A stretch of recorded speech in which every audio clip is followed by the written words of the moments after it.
Welcome to the future of esports, where every player has a shot, every squad can rise. This is Lidoma. Join free-for-all esports tournaments. No entry fees, no limits, just pure competition. Whether you're a solo warrior or a full squad, we've got a space for you. And it's not just for bragging rights. We're talking huge prize pools every month. Win big, get recognized, level up your game. Be part of the fastest growing esports movement built by gamers, powered by passion. This is more than a game. It's your moment. Are you ready to rise with Lidoma? Visit platform.lidoma.com and join the battlefield. Hello everybody, welcome back once again to another start and another season of the PUBG Mobile present to you Lidoma Asia Showdown season number 3. This is the season number 3 after the 2 successful events of the season number 1, the season number 2. Not only this time we have a massive increase in the prize pool, but we also have a new variety of more and more teams. But introducing ourselves, this is Toriscan with me today, and in fact, yeah, it is the daytime for you and for me. It is DK, the one and only. This is the first time that we're casting, but he's a very good friend of mine. Yeah, Zorix, it's amazing to be in. I'm looking forward to seeing what the teams are going to be bringing onto the battlefield. As you've mentioned, a few new teams are going to be joining us, so I'm curious to see how these squads are going to measure up against each other. Of course, we have seen them numerous times battling it out on the battlefield itself, but we've not seen them here yet. That's the thing. That is the exact thing. We have not seen them here, first of all, and as we will move forward, we do have some more surprises for you guys. As you may have seen on the Instagram, that this time we have 3 different groups. It's 3 different groups, all the 3 different teams, and you know from what that is gonna happen. We have 9 individual teams qualifying from this playoff round in the event calendar that you can see. The 2-day of the playoffs, 11th and the 12th. Then 13 is going to be okay. That's 3 days of playoffs. My bad on that. I can't read this for some time. But yes, 3 days of playoffs. 1 day of the last chance, a single day, a single survival day, and then the grand finals will commence from 15th onward. I mean, it's going to be hot, right? So I'm expecting the teams really to bring everything that they can just in these first 2 days of gameplay. And as you said, there's going to be 3 groups, right? So the teams really can't afford to miss out on any opportunities. And as we've spoken about it a little bit earlier, right? They're not going to plan on backing off, right? We are going to be seeing aggression. We are going to be seeing pushes, and we are not going to be seeing any teams backing out of any confrontations. I mean, that is the game style that we want to see and the teams want to play. But the point system, it is the one and only the old point system from 2023 onwards. The chicken dinner will get 10 points, 6 for the second, 5 for the third, for the fourth, 3 in fact for the fifth, 2 for 6, 7 gets 1, 8 also gets 1, and then onward at 9 all the way to 16 gets 0 whatsoever, unless you have those elimination points for yourself. That includes 1 elimination equals 1 point, a single point for the team. So you need to be aggressive if you're gonna stay into the 9 to 16 in fact position ratio. So make sure you do get some early fights. And we're talking about early fights, DK.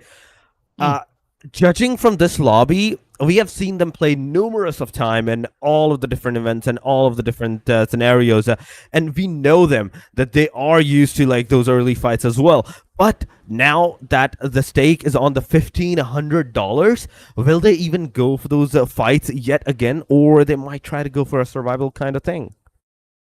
I mean, I think the best opportunity here would definitely try and secure yourself a slot coming into those finals, right? Because things could get quite risky playing through the playoffs and playing through the survival stage, because you have no guarantee that your team will be making it through, just looking at the sheer level of competition that we have here. So I would say just risk it all. Play as aggressively as you can, because, well, the higher you end up in those standings, the bigger share you get of the overall prize pool. So there's going to be quite a lot to play for. As we can see, of course, the prize pool distribution works all the way down to that 5th position.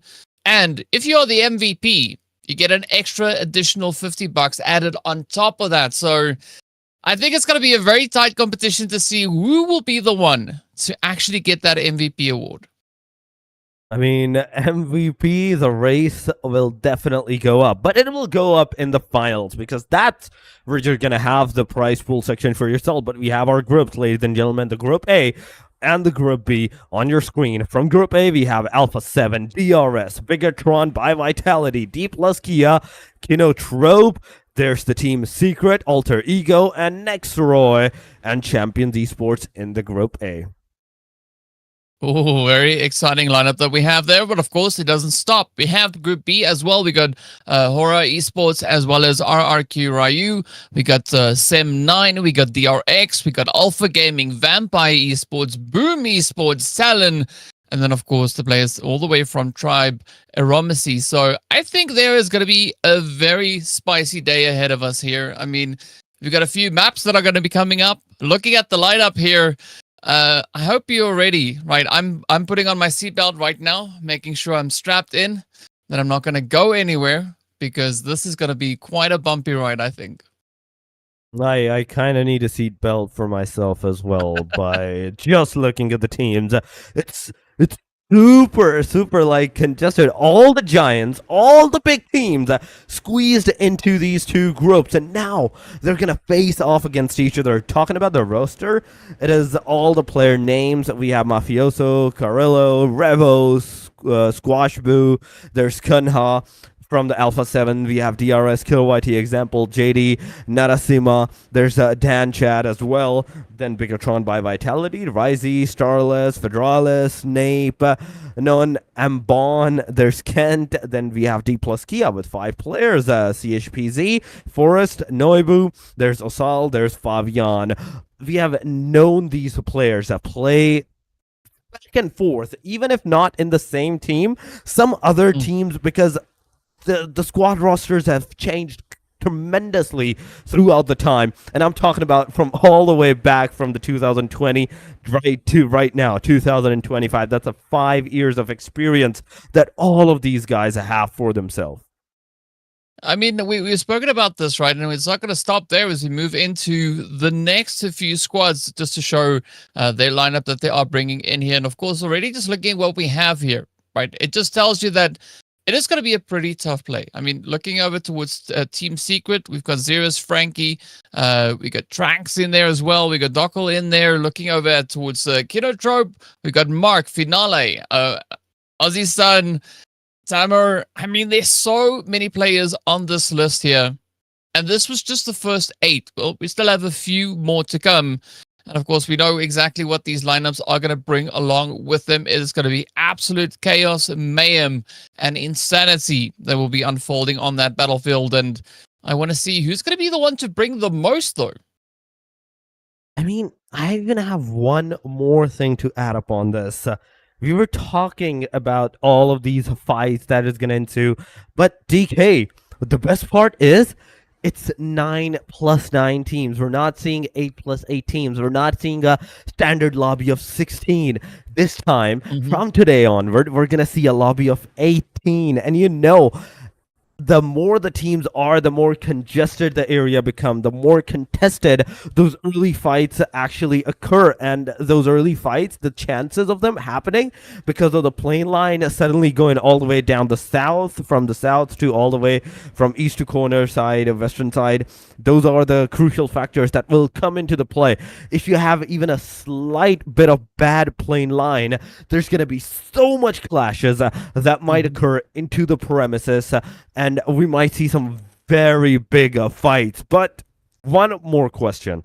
Are we going to have a Sandhawk? Because I know about these teams, and they don't like to play Sandhawk majority of the time. So if we are not going to have a Sandhawk, or just one Sandhawk, then that means there's 2 Erangels, 2 Miramars into the premises, but no Rondo, because Rondo is coming into the play in the upcoming officials. So I kind of wanted to see the Rondo too. I mean, it's going to be interesting once Rondo really starts to make his rotation coming into our games. But I mean, it is quite a different map in comparison to what we have on Erangel, over on Miramar, as well as over onto the lovely map of Sanhok itself, right? It's kind of a mixed match of all three of those. Yeah. But also it's not, right? It's completely different all at the same time. It's a very flat and open map. So I think there's going to be a few interesting plays to come through on that. But of course, speaking about the maps itself, here is our rotation that we are going to be working through. There is going to be no Sanhok. It is just Erangel and Miramar spread all throughout the day. It is going to be absolutely crazy. Oh my god. Petition to bring Sanhok back. But no, we're not going to have Sanhok today. 3 Erangels, 2 Miramars, and all A versus B it is. First, we're going to go into the Erangel. Okay, the standard map. Everyone's going to have the tilt and all of those momentums that they needed to gain for the rest of the matches. Erangel is a standard match. It's a standard map, so if you want to have any kind of warm-up, any kind of like early gameplays where you want to test out the waters against the teams, against your own standings, Erangel is the play for you whatsoever. But as we will head into the Miramar, then Erangel again, then into the Miramar again, that diversity, that change of the map, that's what's gonna like make the most of the teams. I'd say they're gonna shook them majority of the time, because a sudden change into the map and you're not having a good time to adjust into a single match. You're constantly changing, you're constantly going into a different route, different map. One game you're in a different strategy, the other game you're in a different strategy. You're not staying with the same strategy throughout the whole thing, and that's what's gonna like make a lot of difference, a lot of pressure for the team, and maybe some of those minor mistakes that might just turn into a very huge one. One thing that I'm looking forward to here is you were talking about mistakes, right? So looking at the lobby that we have, if any team drops the ball, they are going to get punished severely, right? There's going to be no opportunity, because as you've pointed out, instead of the normal 16 teams that we have in a lobby, we have 18 teams. Exactly. Right, so there is no opportunity, and it is going to be absolutely crazy looking at how these teams are going to be looking to kind of get themselves established, to get those points solidified, to ensure that come the next few days of play, they don't have to stress and worry whether or not they'll be actually making it all the way into towards those finals. So I'm looking forward to seeing just how aggressive the teams are going to arrive right out of the gate, right? Heading into the first single match of the day, I think there's going to be a pretty contentious start to this. And I mean, we've seen what these teams can do. Now we want to see what happens when they all kind of have to fight for their spot to go, right? Because there's not been an opportunity for them to really establish their own specific drop location. So we might even have a few hot drops coming in. Oh, I would love that. I would love a hot drop whatsoever. And on top of that, in Erangel, yes, please give me those hot drops whatsoever. But the question still remains, are we going to see the hot drops in those major cities, the Georgia Pool, the Pachinki, the military base, or the Novorupnoye, even Yasna, Poliana, or we're going to see some of those like non-popular cities, like of those Milta city. It can happen into the Gutka. Some of the regions, some of the players, in fact, do love to go Gutka. I know for a fact these South Asian teams, they just love that. They just love that spot. The corners that they can get into, the nicks and crannies that they can find the guns and everything. They just love Gutka whatsoever. I've seen a majority of the times even 2-3 of the teams go in there. But the question still remains, are they going to go very at the corner to stay into the safe side, maybe face a clash there? Or they're going to take their chances into the very midsection near the Pachinki side of the outskirts, the school, the apartments, all these big names of areas. Only time will tell, right? That is going to be the only way that we'll be able to figure out what these teams will be doing. But as we normally see coming into the first match of the first day, it's usually usually a bit of a, what you could call a litmus test, right? Teams just trying to get a good assessment as to what the competition is bringing to the battlefield. But I think the moment that we are done with match number 1, the teams know exactly what they need to do, how they need to play, and what the strategy is going to be moving forward, right? And I think as we move into that second match, yes, even though it's on a different map, we are going to be seeing quite a bit of a change in the dynamic as to how the teams will be approaching these confrontations. So I think there's going to be a lot to look forward to here today. I mean, Yeah, there is a lot to look forward to here, but what I can think of from all of these teams is the first day, they're actually going to go all the way till the very end to the aggressive side, because it is the one and only day that you're going to have like a leisure of knowing what the lobby is capable of, and I think they should take the chance. They should take this opportunity and go haywire with all those fights, all those early clashes and everything. You're getting all the rotations from the other teams. You're trying to know what their rotations are for the rest of the days, for the day number 2, day number 3, and the main like concerning factor that you have in your own mind is you have to stay into the top 9 after the day number 3, because that's where the qualification ends.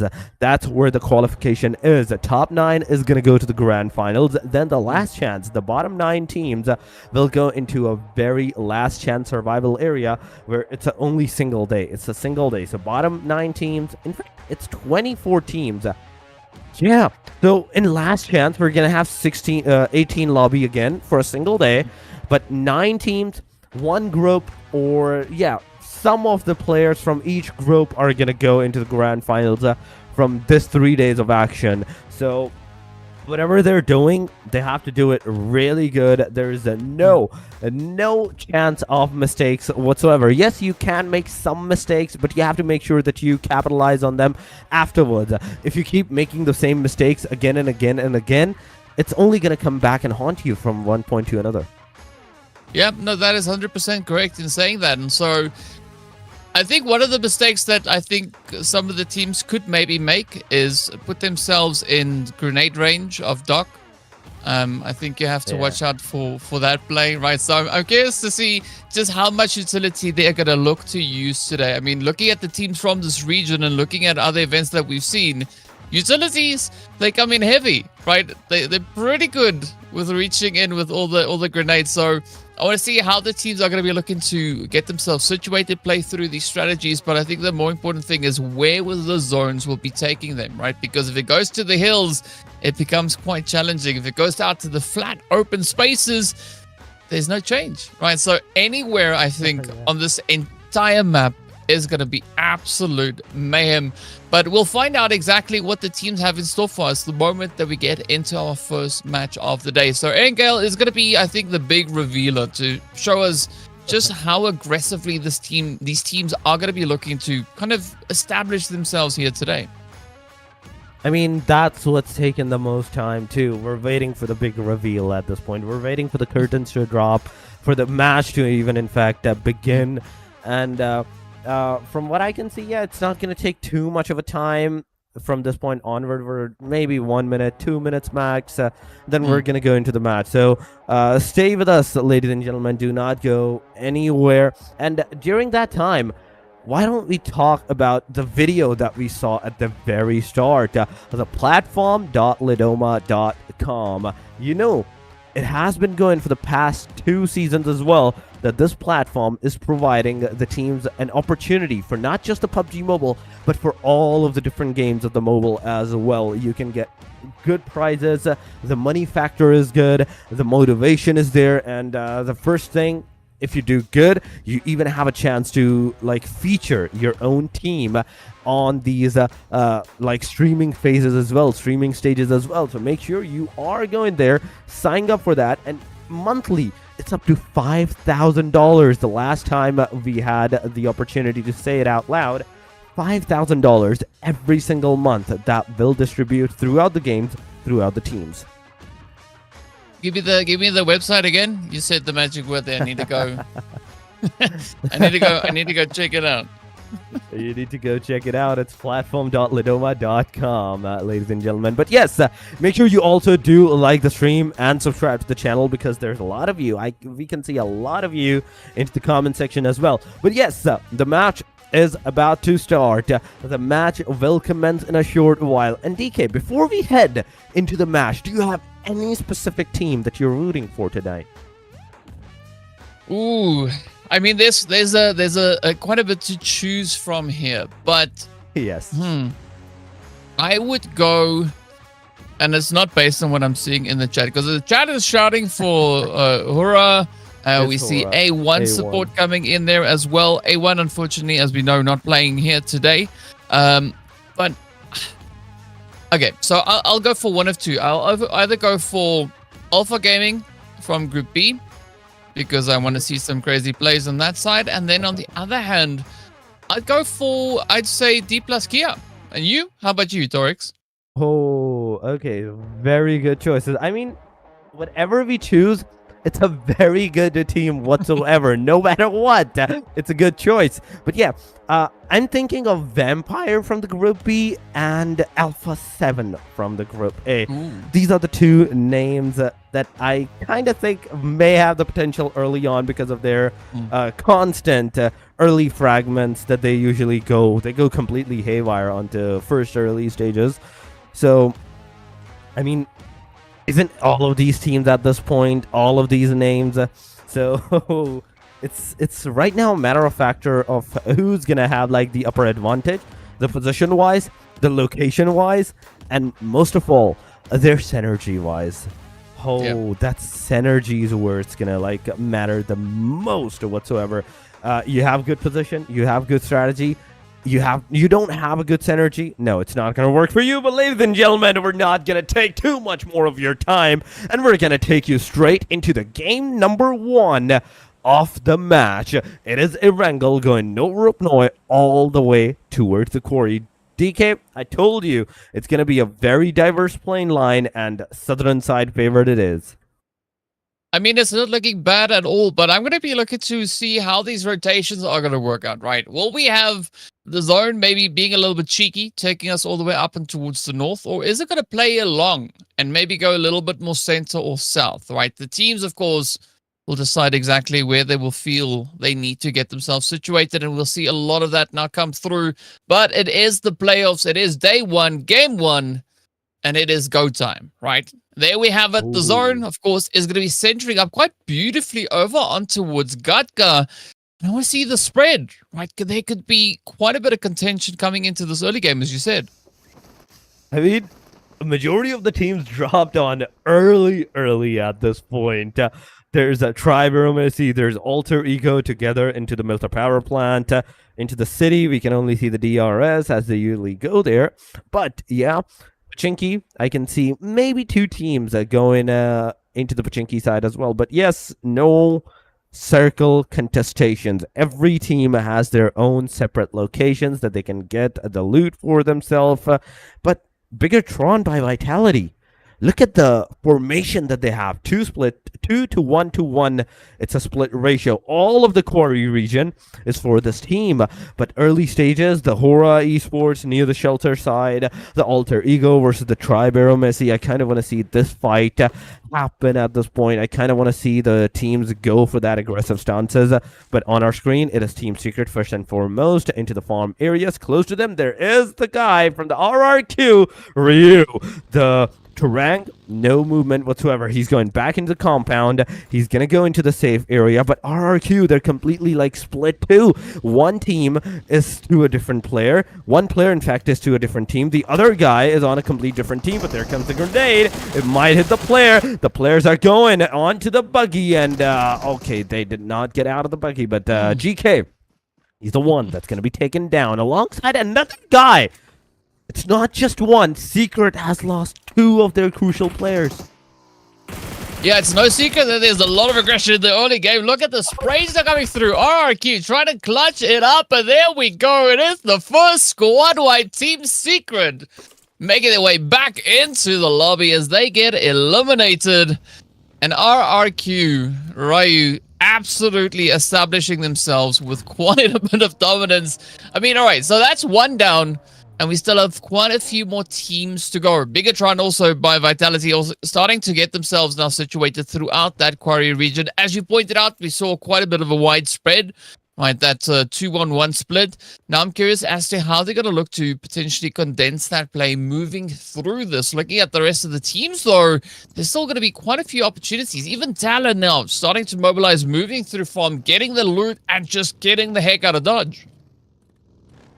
Oh my god. I mean, we're not seeing that much of a teams into the lobby as well. There's 2 teams already missing, first and foremost. And the other teams that were even here, one of them just got eliminated early on. Secret is done and dusted within the 3 minutes of the game. But Talon Esports, they also have 1 elimination to their name. DPLUS Kia going into the school apartments, getting their loot, getting their arsenals, and whatsoever. Nobody's close to the proximity, but RRQ, I have to give it to them. The position-wise, how they were formed up, like a solo player in different position, solo player to a different team, and then 2 players just coming around into the buggy. For a split second, I thought that it would have been RRQ that would have got the elimination on their side. But no, they're the one that is going to eliminate the team Secret. But they're also going to lose one of the players to the Talon Esports. So it is kind of still 3-to-1 ratio. After getting 4 elimination, they are down to the 3 players. So the next phase is going to be slightly difficult for them. But DPLUS Kia so far, no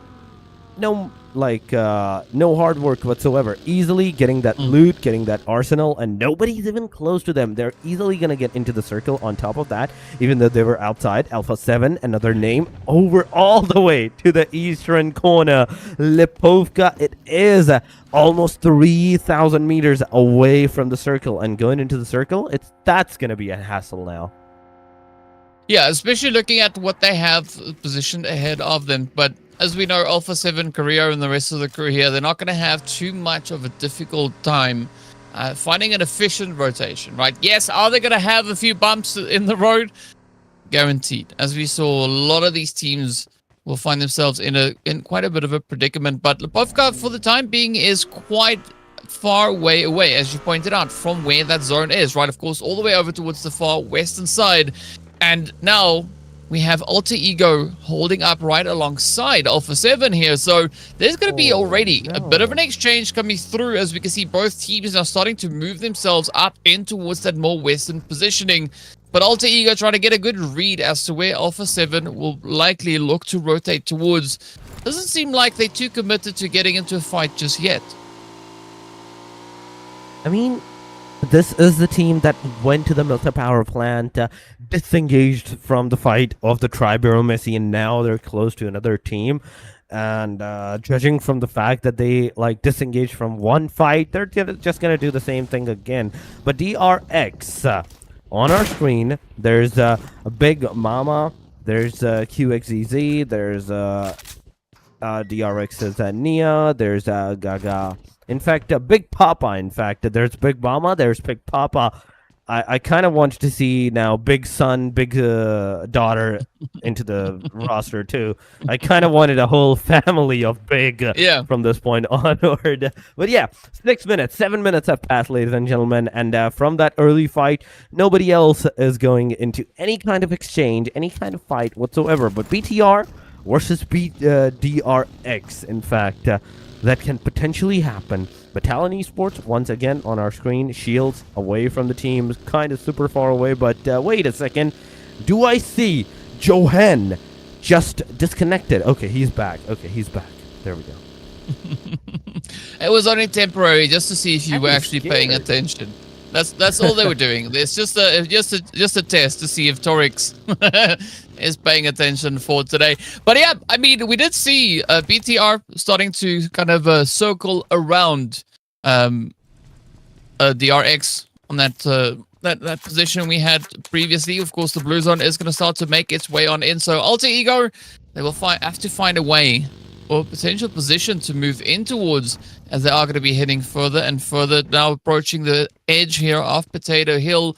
No contentious plays up ahead of them yet, but they still have a long way to go, and of course anything can change along the way. DRS Gaming now coming through from that southern side. They got BTS just up ahead of them.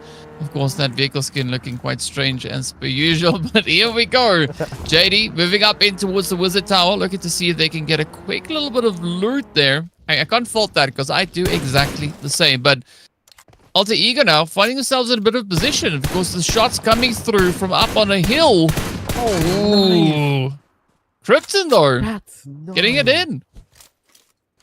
He made sure that whatever his knock is, he is getting that. He is getting that point whatsoever. But now he's outside the circle. He's gonna get into the car, the buggy. He's gonna move away. Skedaddle out of here from what you can see. Alter Ego, Rosemary, 911. He's kind of in a different position, different like location. Dabo, T25. All the players from the Alter Ego. Wait a second, try EARENA. They didn't stop for their own player. As soon as the player started to get the shots, they were like, okay, we're out of here as well. They not only get into the circle, but look at the positions that all of these teams have put themselves into. We can see the SEM9 close to the proximity of two different teams, not just one, two different teams. There's Alter Egos, in fact, all the way down outside the school area, but ESPORTS, they're on the Mount Everest. The fight can actually happen from that position. They can see everybody into the proximity, but in the hospital section, I can see two different teams. Alpha 7 going into the proximity for the fight, and let's see if Izo can make it happen, can take the fight for himself, or Revo is going to come here with that shotgun blazing. That shot's all the way, getting connected. The M416, he's going to get that knock. The player, let's go, let go. He's going to go away. He is actually going to take his name, and he's going to go away from here. I mean, that's what the name says, right? So they just staying true to what the name is, but of course we still have Apex just holding down in the compound. Let's see whether or not the players here from NEXORY can actually look to bring in a little bit of that revenge play, applying the pressure over towards Alpha 7. Doesn't seem to be the play just yet, as Alpha 7 have moved in, cleared it out. Now playing a nice little bit of leapfrog as they make their way further and further over on towards the western side. It does seem like Alpha 7 here, Dorix, are going to be looking to get themselves situated way deeper into the west, right? Close towards that coastal line. And of course, in contradiction to that, up in towards Gatka, as we have here, you can see KINOTROPE. They just chilling up on the roofs, right? Waiting to see if anybody is going to dare venture up in line of their scopes. I mean, even look at the mini map, the split that they have. It's a 2-1-1 split again, but Mark, he's in the dugout, just chilling in his car, but on the Mount Everest, we can see HORAA Esports now into the place. Boom Esports, they have been forced to leave this area away, aside from them. Sky HORAA looking into the proximity, trying to find out the Boom's a player, but no luck whatsoever. He's making sure the cars that he can see, in fact, he can get those shots connected on them. The tires should get punctured whatsoever. The exit, it is nowhere to be found for the teams, but aside from that, yeah, nothing else. One thing that I was not expecting into this lobby was this kind of like a safe side. I was expecting it more to be more kind of like an over-aggressive kind of lobby. So all my hopes that I had for the lobby, for the early fights, all those destructive plays that could have happened, it's all down the drain now. Now we have to wait for the 15 minutes, 16 minutes maybe marker. After that, the stage number 4 that will occur, that's where the fights are going to start. But Talon Esports, they're closing in. They're closing in fast to the HORAA Esports, but Shield, you have to be careful because No Fear has a grenade on you. Shield is going to be taken down. It's a knock. It's an instant confirmation from No Fear. And now the rest of the players from the Talon Esports, they're closing in as well. The shot from the grenade, it's going to occur. Coming through here from HORAA as they are just locking down Everest. Talon, they're making you swallow your words, right? You said maybe 4 more minutes to go until the fights will start to break out, but they didn't want to wait that long as they started moving on through. But of course, Alter Ego area is now starting to knock on the door as well. Only one player up ahead, as we can see, Krypton trying to get a bit of an angle here. The rest of the crew now trying to come in with a wrap-around play, fully enveloping HORAA. And it is going to be quite a contentious play now. Ooh, Sky getting dropped right on down as Krypton starts to move on up. Now looking to get a bit of a hold up on the top of the hill as they look to apply the pressure. Utilities are starting to fly in here from the side of HORAA as Alter Ego knocks on the door. They want their way in. They want a slice of the action. Let's see if they are going to be able to get any of that to go as Alter Ego areas, as he used to push through, coming through with that flank. Rosemary Now poking into the side here. HORAA looking very low. Sleepy gets dropped on down. It's up to No Fear to hold on to the reins. Quickly changing between those shotguns. And of course the utility trying to keep Alter Ego just at arm's length. Beautiful utility now getting sent in. But TALON not going to be backing out of the fight either. As it is a three-way fight. The push is here. No Fear looking absolutely contentious on the edge. Gets a quick little shot in with a shot. But off they go. Alter Ego wiping HORAA Esports out of here. They're down. They're gone. Alter Egos. Not only they reclaimed the mountaintop, the Everest, back for themselves, but they also took down the contestations that actually occurred there. 4 eliminations to the Alter Ego side. In fact, Boom was there at one point in time, but now Boom is kind of close to the Alpha 7. There is the Vampire Esports as well. BIGETRON is also facing a lot of casualties here, but oh my god, Bumblebee going in with the shotgun AP97.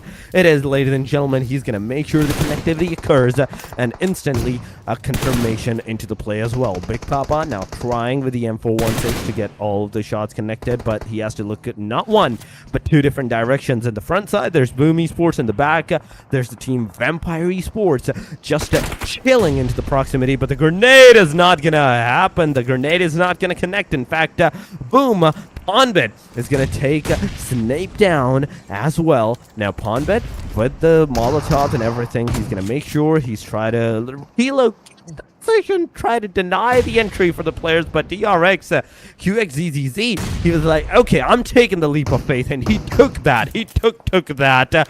But Nia, the guy's down. It's all up to XZZ. And looking at this point, I think the viable option, the best option, should be to just get out of there as soon as you can, but you're not going to be allowed. Vampire Esports is going to take you down, and DRX, with this, is also out of the proximity. We are down from 15 all the way to top 11 teams within the 2 minutes marker. Yeah, it's pretty crazy how these teams are going. Speaking about crazy, it's going to be Sem9. Now, also, just trying to hold on for dear life as they are down to their last hopeful. Of course, we did see a bit of that altercation coming through between them and DPLUS here. As you can see, Nolbu rather, holding just outside of the zone, trying to keep Sem9 out of that zone. But it is going to be firing, knocking on the door. They want their way in. A quick exchange. The utilities now starts to fly all over the place. Vampire also now feeling a little bit of pressure. You can see the shots are lining up in the feed, but to see if Nolbu is going to be able to keep them out. Sem9 keeps on pushing. The players now slowly starting to dwindle. Nolbu gets spotted on out, and down they go. DPLUS Kia is going to be the team eliminated out in 10th position as we now enter the top 9. Vampires not out of the woods themselves. The shots come in. It is absolute insanity. It is a rush all over the place. Oh my god, no! Vampire just naded the oblivion from this point onward, but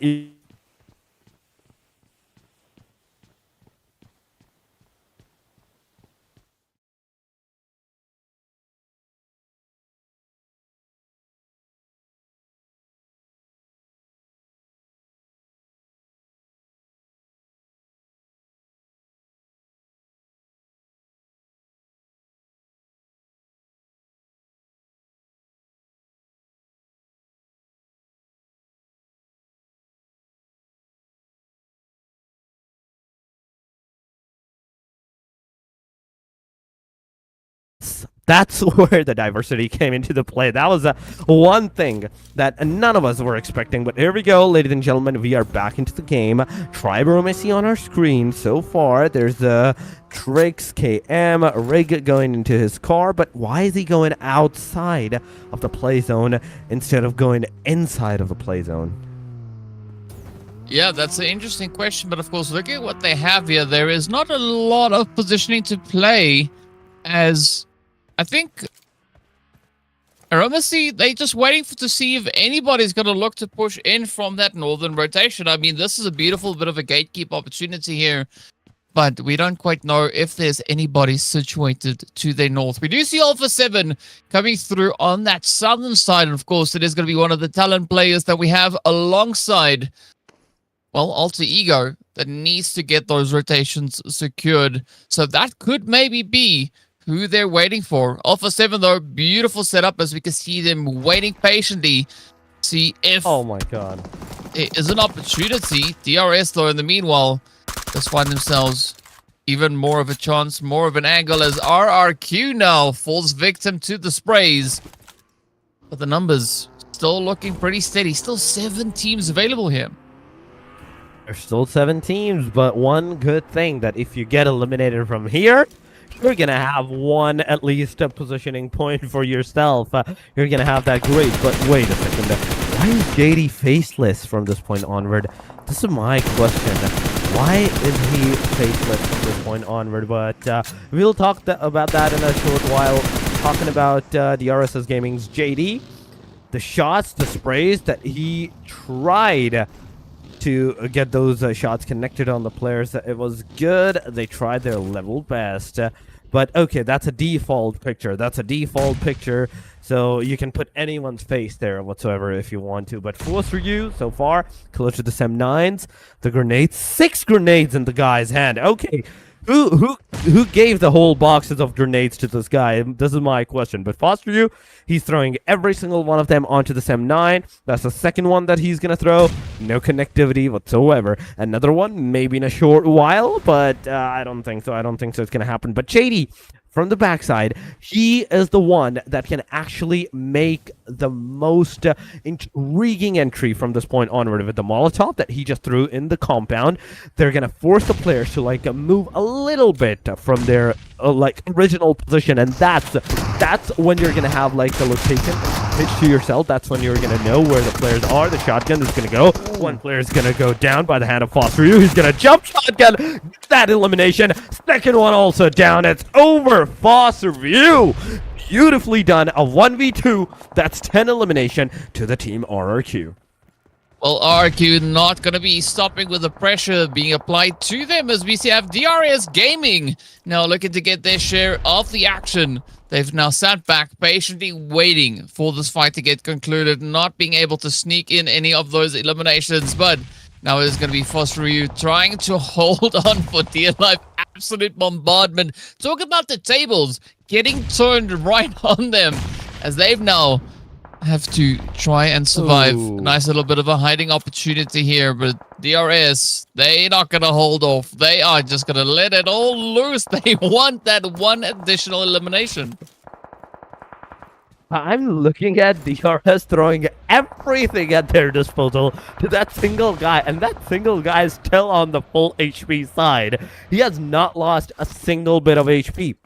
But on the other side, into the kill feed, we could see the Alter Ego also losing some of their players, and they're also down to the very last guy. But Narsima from the DRS side is going to take one player of the Alpha 7 down. Carlo is going to go against the fight of the team EARENA. RQ, Gen Foster U is finally going to be taken down. It's over for the guy. We're into the top 4, ladies and gentlemen, from this point onward. Carhillo alongside of Rev O77K alongside of Squashu. They're all 3 players of the Alpha 7. 4 eliminations to their name so far. DRS with the 8 elimination. Alter Egos, another name with the 8 exact elimination. The only 2 teams right now alive into the lobby with the highest number of eliminations. Talon down to the last guy. Alter Ego down to the last guy. 1 versus 1 versus 3 versus 4.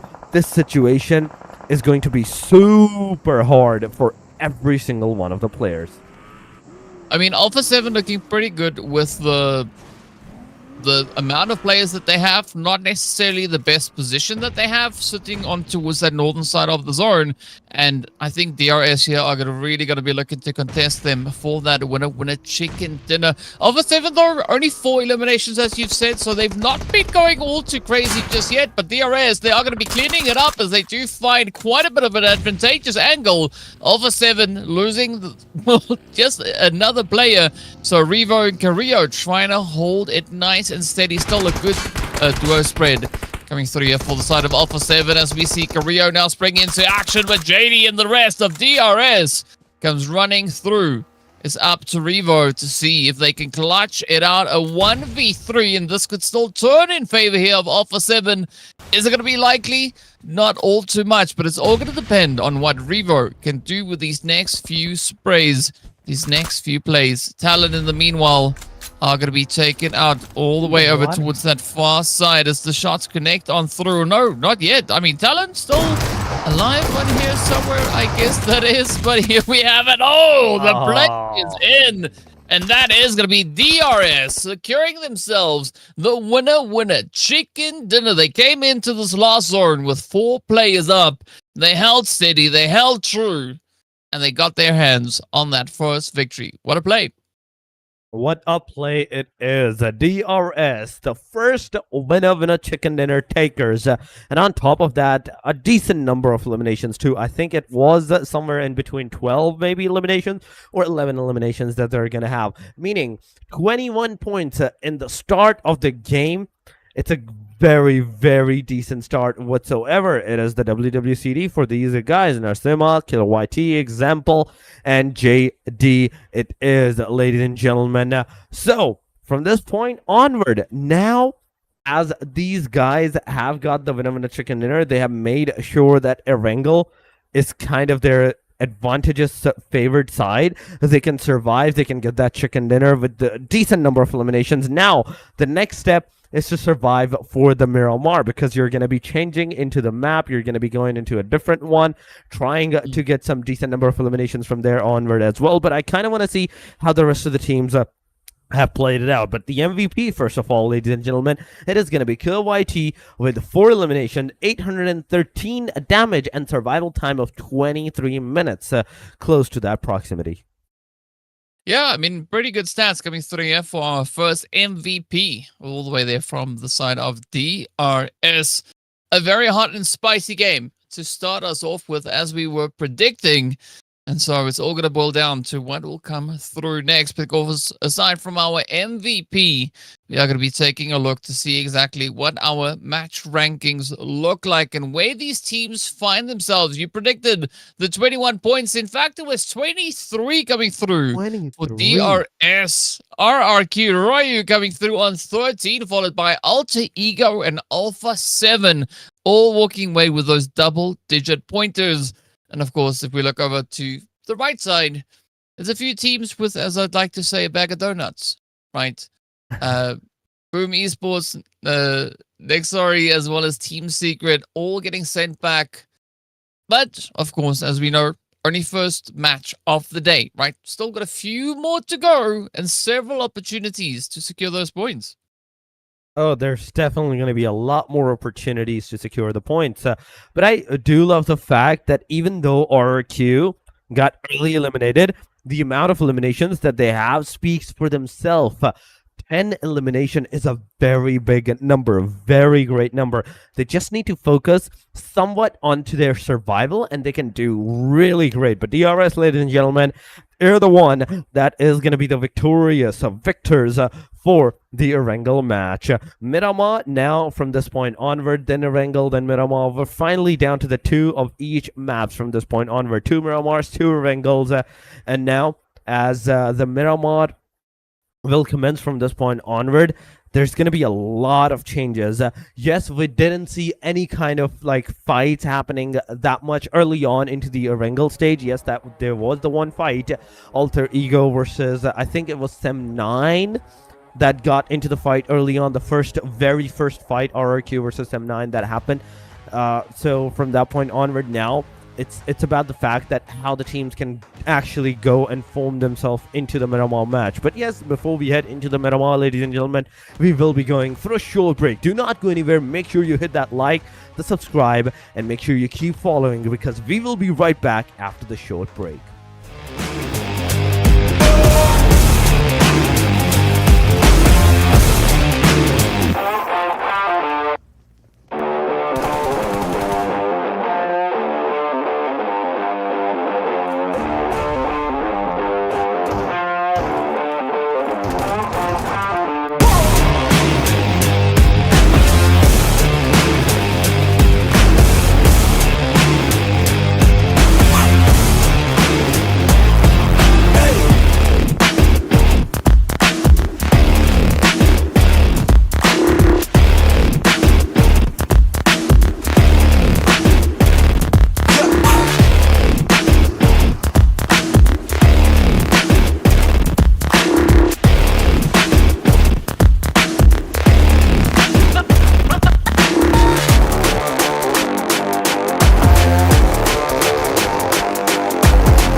ladies and gentlemen, welcome back. We're getting ready to move into game number 2 right here in the PUBG Mobile Asia Showdown Season 3.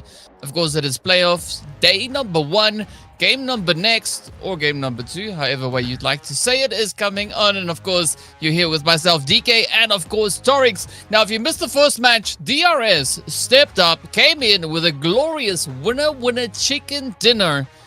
But for game number 2, Torix, we're heading into the desert. We're heading into Miramar. Oh, yeah. And of course, what happens on Erangel stays on Erangel, right? It is now time for that big long-range showdown. And I'm curious who's going to be the one to step it up. Because, to be truthful, I mean, neither of us predicted DRS to get that winner chicken dinner. Yeah. So, what's going to be the play coming into game number 2? Oh my god. Yeah, the DRS, with this momentum that they have got for themselves, they can definitely come into the top and come into the clutch for the match number 2 as well.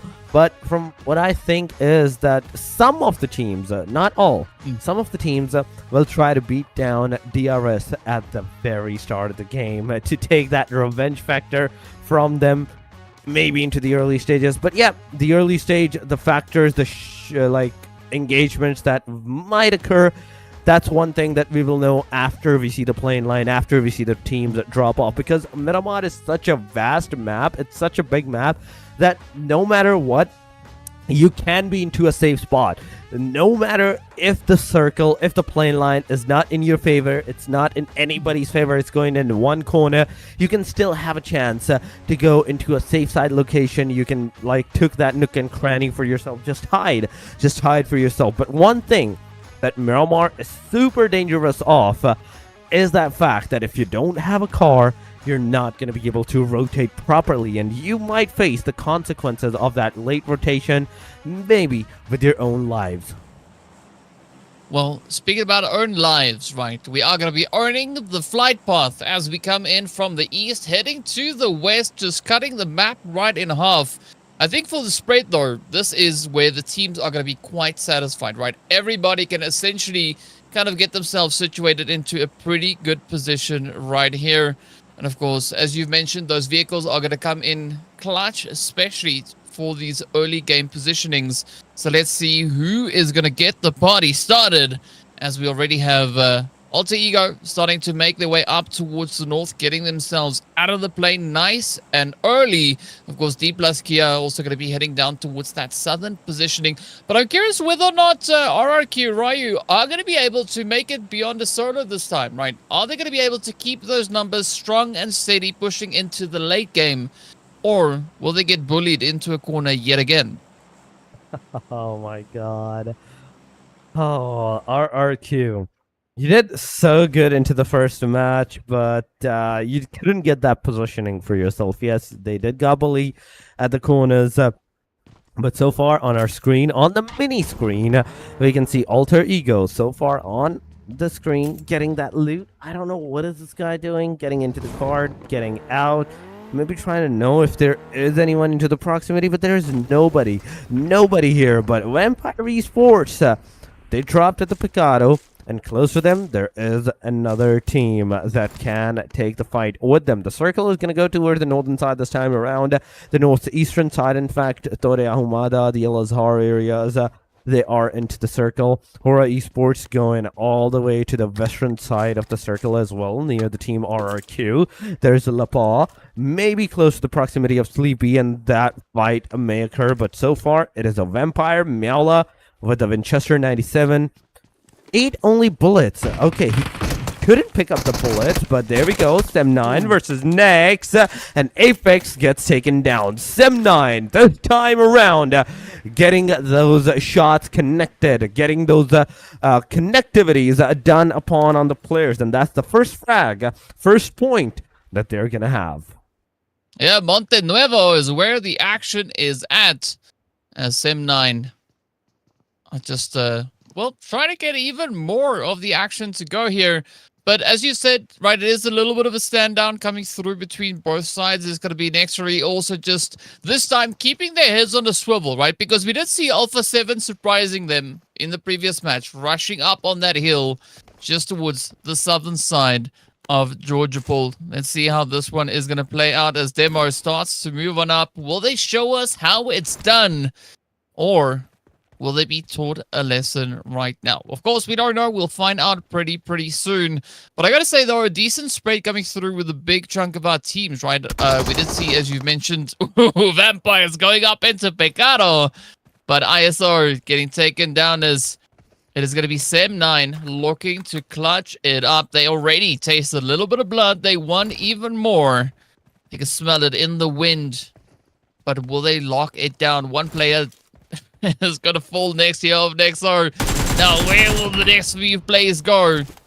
NEXORY holding nice and steady. Sem9 looking to dial up the aggression. Just finishing off what they've done already. 2 players now remain. It is going to be Tupac and their teammate.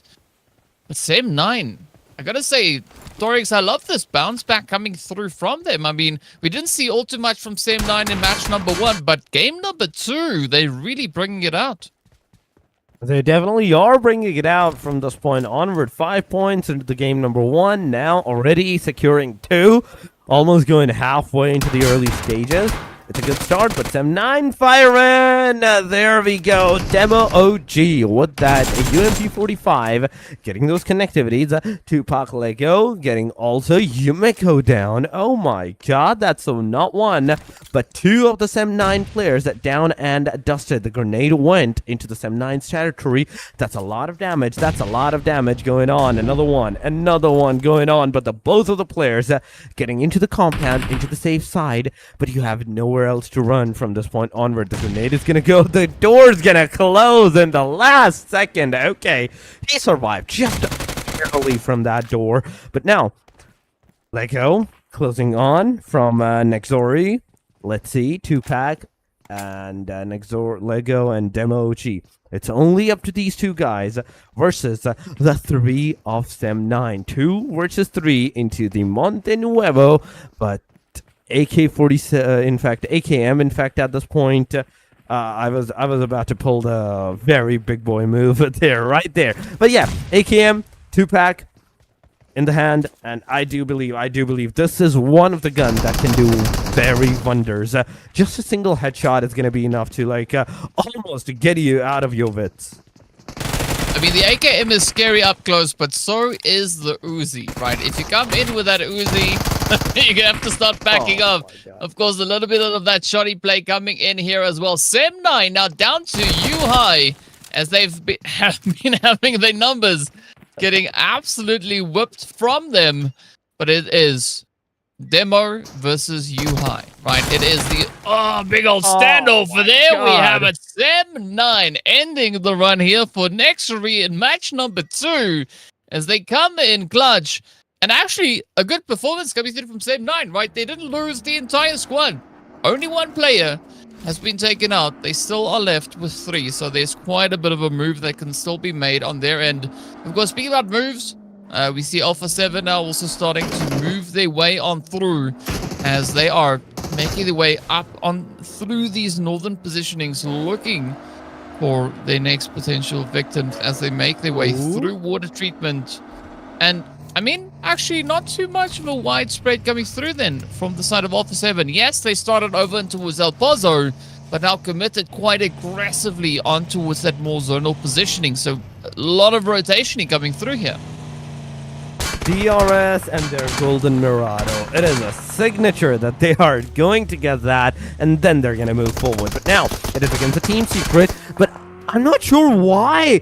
Why would you do that? Why would you leave that revive and just go for the fight? No, this is not the way it works. You were super close to get that revival done, and you just took it off, took your hands off last second. But now, it's going to be a very severe pay for this action, for the consequence from this point onward. JD smoking up the position, now cooking the grenade. He's going to throw it up behind this big cover that they have so far, but no connection. Secret finally back to their players. 4-man.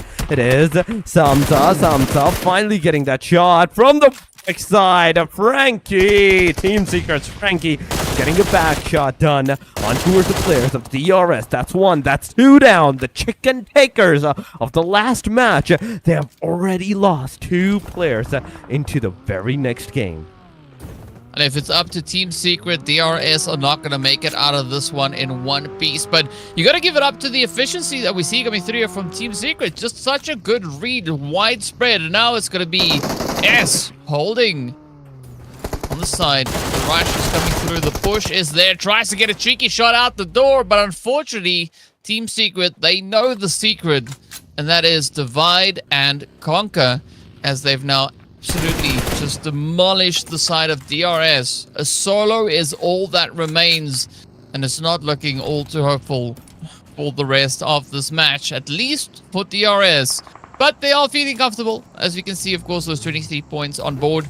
Team Secret now going to try and secure as much as they can. They came into this match with a bag of donuts, but 3 eliminations added on top of that is going to make them feel almost rejuvenated. Speaking about rejuvenation, Vampire Esports trying to get themselves back on their feet. It is going to be Newsy now, the last one to be patched up and brought back on through. But Talon are going to be knocking on the door. Of course, if you remember, Talon, they didn't drop too far away, right? We did see them just a little bit more towards that southwestern side, but now looking to dial up the heat, the pressure. They start to move on through, and of course, that blue zone is going to be applying even more pressure onto the teams as well. I mean, even the Miramar is not that fight heavy for the teams at this point. It is kind of onto the slow pace start yet again. But yeah, more fights, much more fights than we saw into the Erangel one. But there we go, Vampire Esports once again going into the action. There's a Mel getting 1 player down. Now into the proximity, he's going to cook that grenade. 3 grenades, now 1 has been used, 2 remaining. The connectivity is not happening, that's the thing. But AEROMACY, on to the other hand, to the kill feed, we're also seeing them take the fight against the Team Alpha 7 this time around. Okay, Vampire Esports going forward, DBS versus S12K, and the S12K wins it over Vampire Esports. That's another one that they can possibly get for themselves. A grenade goes over, boys, gets knocked down, and now Vampire Esports, that's a second one that they're going to have. Talon Esports down to the very last guy. It is down to the very last player. And from this point onward, I don't think Talon Esports is going to survive. Yes, last match, they did really good. 8 points in total that they managed to secure. But now, as we move into the match number 2, they are facing a very heavy consequences of their actions into the match number 1. They're losing a lot of players.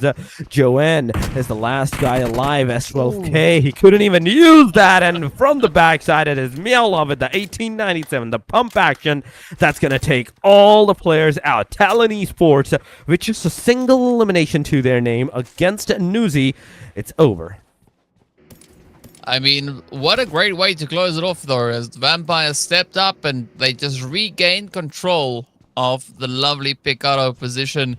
But now comes the interesting part, right? How are they going to look to rotate up? Are they going to full send it all the way up into San Martin? Are they going to go into the graveyard? Or maybe even make a play for Hacienda del Patron, right? We've seen quite a few teams already moving into the vicinity. And speaking about vicinities, it's going to be DPLUS Kia also now making their play over on towards that eastern side. Very close to Al Azhar, but unfortunately for them, the players from Alter Ego already rotated out of there. So there's going to not be much an opportunity now for DRS, or rather DPLUS Kia, to find more of that continuous play. In the meanwhile, RRQ Roya, as well as Team Secret, I believe that was, very close to each other here, so we could have even more of an engagement coming through.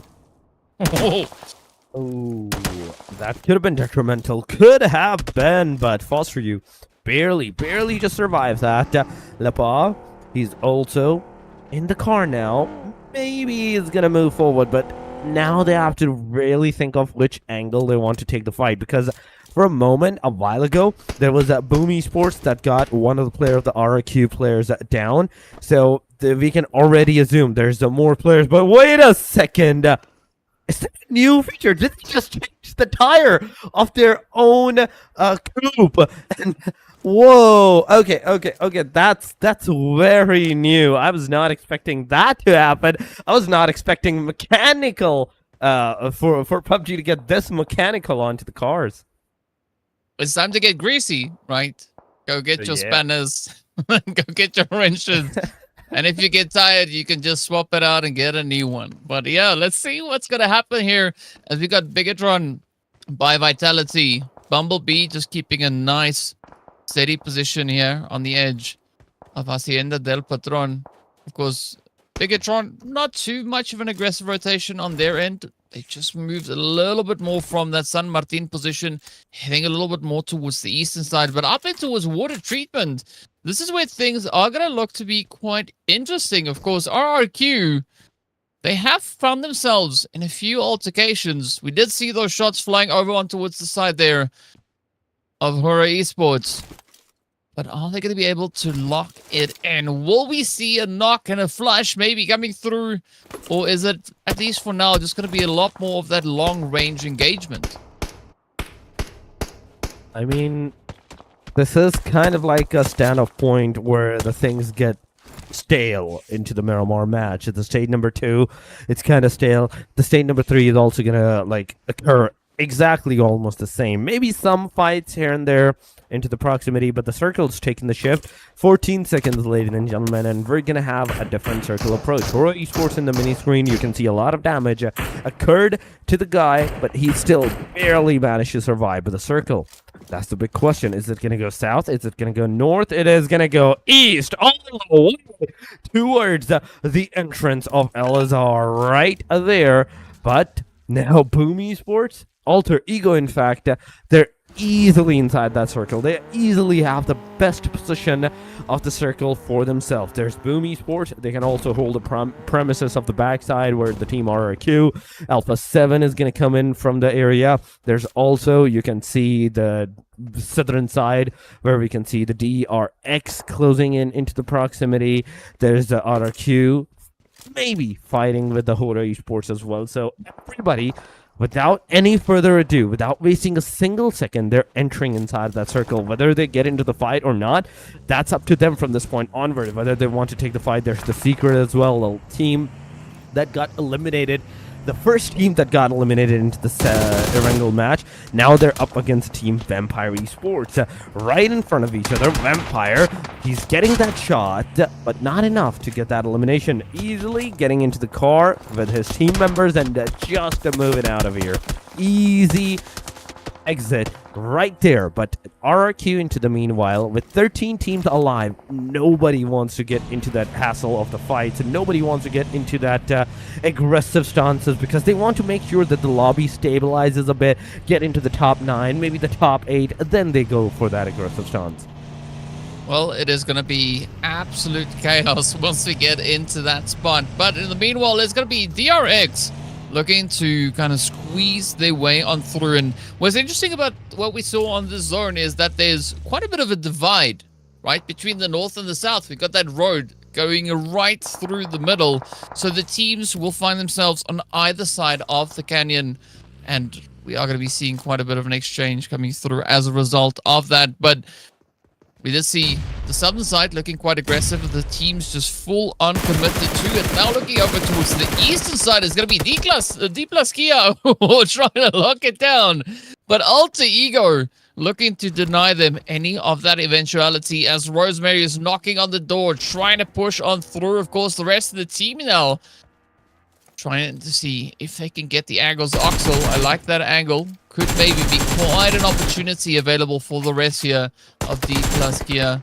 Chips down in the meantime. We'll feel the heat. We'll feel the pressure start to mount as Alter Ego moves on in. It's going to be Daybot locking it in. Spray after spray. Rosemary off in the distance. Just hit the hit in. And that is going to be DPLUS Kia out in number 13. Down to 12 teams. But now, Alter Ego not out of the woods. We did see Team Boom also rolling on through. AEROMACY also going to be feeling the heat as Alpha 7 moves up alongside them. And this is just like stockpiles of chaos just coming through all over the place.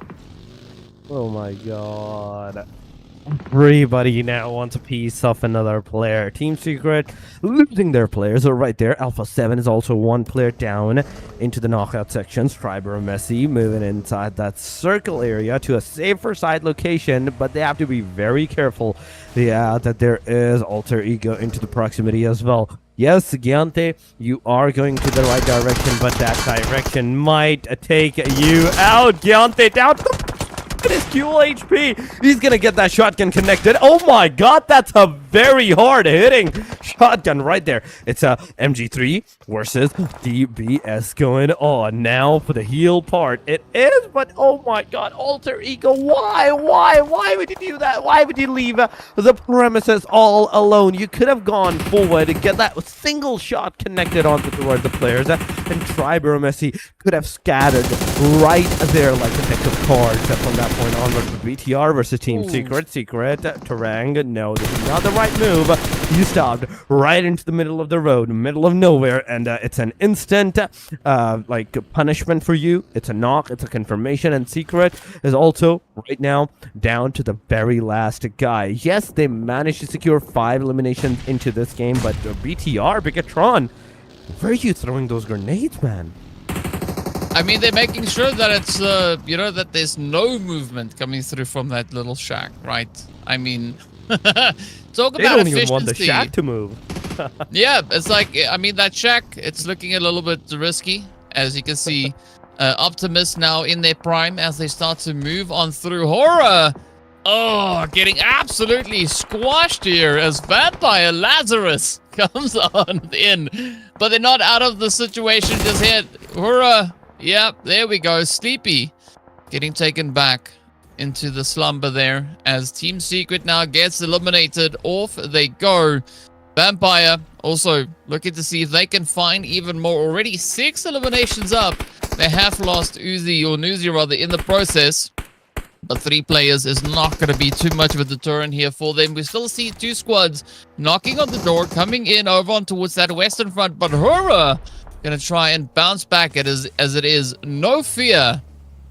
Contesting up against the side of AEROMACY, and down they go as HORAA gets stripped out in 11th place. AEROMACY now looking pretty confident. 4 eliminations up, 10 teams remain.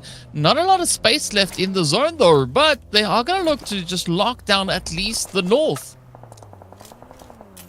I mean, I don't know. AEROMACY, what are they doing at this point? The Alpha 7 could have easily like sprayed them down, take 1 or 2 players into the proximity, but they were so determined to get that loot for themselves, and they were like, okay, even if we get eliminated here, we're still gonna get that loot. Alter Ego in the meanwhile against this M9, but oh no, Vampire Esports, the guy El Azarus is already super low in that HP, and that like a hit on the ground could have been detrimental, but the Mini 14 is what's going to make him fall down on his knees from this point onward. Bumblebee versus RRQ, it's happening. Rosemary's going down. Squash Boo is getting taken down as well. So 9 has been eliminated. It's a back and forth going on of the teams, and look at that, the kill feed's not stopping from this point onward. Giante getting Squash Boo down. There's also Mark down. Elzaris gets rammed down by the car. RRQ losing their lives. Oh my god, it's going completely haywire. The back and forth of those eliminations, the knockouts, it's super intense. There is a team KN with 1 player down. There's Vampire Esports, super low, kind of getting a lot of damage from the KINOTROPE shots. But Ozi-san, let's see if you're going to be able to get those shots connected, get those knocks upon on the players. But Boom Esports, they have a very decent position whatsoever. The only compound that I can see, that I can determine into the circle side area, Boom Esports has it. Yeah, but I mean, honestly, yeah, compound is good, but smack dab center zone with all these other teams around you, I don't think it's such a good idea. That is going to be a really difficult spot to defend. In the meanwhile, Alpha 7, they are left with Mafioso as Mafioso now comes up against the side here of Alter Ego. It is going to be a 1v everybody else. Ooh, Krypton coming through with a quick little cheeky nade over the top. See if they can find it. Mafioso now has to play an absolutely glorious game. Sends out a few mollies, just trying to alleviate a little bit of that pressure. It is going to be Daybot just holding on the side. BTR now also prepping themselves for a bit of a strike. As you can see, that feed now starting to light on up. Mafioso going all over the place. But I like this play, though, coming through from Alter Ego, keeping Alpha 7 on their toes. But how much of this will they be able to hold on to? Fortunately, it is going to be a little bit of a saving grace now coming through here for Alpha 7. Oh, I say that. Mafioso gets in. But it could be quite a bit of a cross fight coming in between Tribe AEROMACY and, of course, that of Alter Ego. Mafioso, unfortunately, is not going to be able to survive. But now the fight will continue as Tribe AEROMACY looks to take their hand over to the side there of Alter Ego. They do find the first hit. Will they get the final blow to end the run for them? A moment ago, we were top 10 teams. We had top 10 teams, and now we're down to the top 5, ladies and gentlemen. Tribe AEROMACY rig. He's going to spot the players down, but oh my god, he already got a lot of shots connected on him. There's no way that he can go forward. Tribe AEROMACY, in fact, from this point onward, you have to heal yourself. Come on, but KINOTROPE from the backside. They're going to take down the Tribe AEROMACY from the top 5. They go out. And now Alter Ego versus KINOTROPE. What's going to happen? The players moving into the close proximity. Finale from the backside is giving cover, but Ozzy-san is in the close vicinity with a grenade. He's going to throw it up. No connection whatsoever. He's outside of the circle. 12 seconds, 10 seconds in, and you're going to have to force your way in the circle, whether you like it or not. But Alter Ego is still staying here. In fact, Ace 32, it's not going to connect that much, but BTR versus Alter Ego. From the backside, he's going to take care of Alter Ego's players, but Krypton, this guy is going to take down one, is going to almost take down the two, but the second one, he's going to take down Alter Ego in an instant. The zone is going to take him out as well, but Optimus from the BIGETRON side managed to get one knockdown. In an instant, it's a Boom Esports winner chicken dinner, ladies and gentlemen. Not too much of those eliminations, but yes, those 10 crucial points for the winner chicken dinner, that's definitely gonna help. Who would have thought, though? I mean, Boom Esports taking the most vulnerable position, smack dab center zone, right in the only compound, the spot that I thought would be absolutely detrimental. I thought the teams would be looking down in that. Instead, they were able to survive. Not a single hit, not a single shot coming in their direction, and instead they have the opportunity to reign supreme, clutching up with that winner chicken dinner.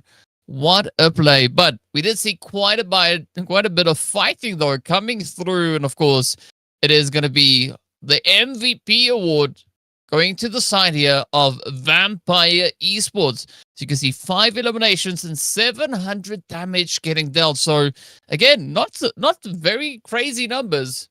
It just shows you that this has been a pretty tough lobby for these teams to fight in. Oh, yeah. We're getting MVPs with 5 eliminations, 700, 800 damages, all these kind of factors. And within the 20 minutes of time, 21 minutes of survival time, almost 22, 23, almost the end of the lobby. That's where the players are kind of surviving. But yes, it is the Vampire Esports that's going to have the MVP this time around. 16 total points for the BIGETRON into the match ranking, even though they couldn't get that winner chicken dinner just because of the amount of eliminations that they have, the 10 numbers of eliminations. They're going to still stay on the top. Boom Esports with 2 eliminations. They're going to have the winner chicken dinner. 12 total points. Alter Ego, 8 eliminations, 4 placement points, meaning they were on the hashtag number 5. 12 total points, 11 total points for the KINOTROPE. There's Vampire with the 10 total points, and 9 for Tribe AEROMACY, DRX with 5, Secret with 5, 4 for the SEM9, 1 for Alpha 7, HORAA, TALON, and NEXORY. But RQ View, DPLUS Kia, and DRS Gaming. These are the names into the match number 2 that is going to have those donuts for themselves. Yeah, it's unfortunate, but hey, someone's got to take it. And of course, speaking about taking it, let's take a look at the overall rankings. Alter Ego now climbing 2 slots all the way up into pole position. Of course, we can see the players there from BIGETRON Vitality also then leaping their way up. 7-slot jump all the way into that 3rd place. So absolutely phenomenal climbing that we see coming in here.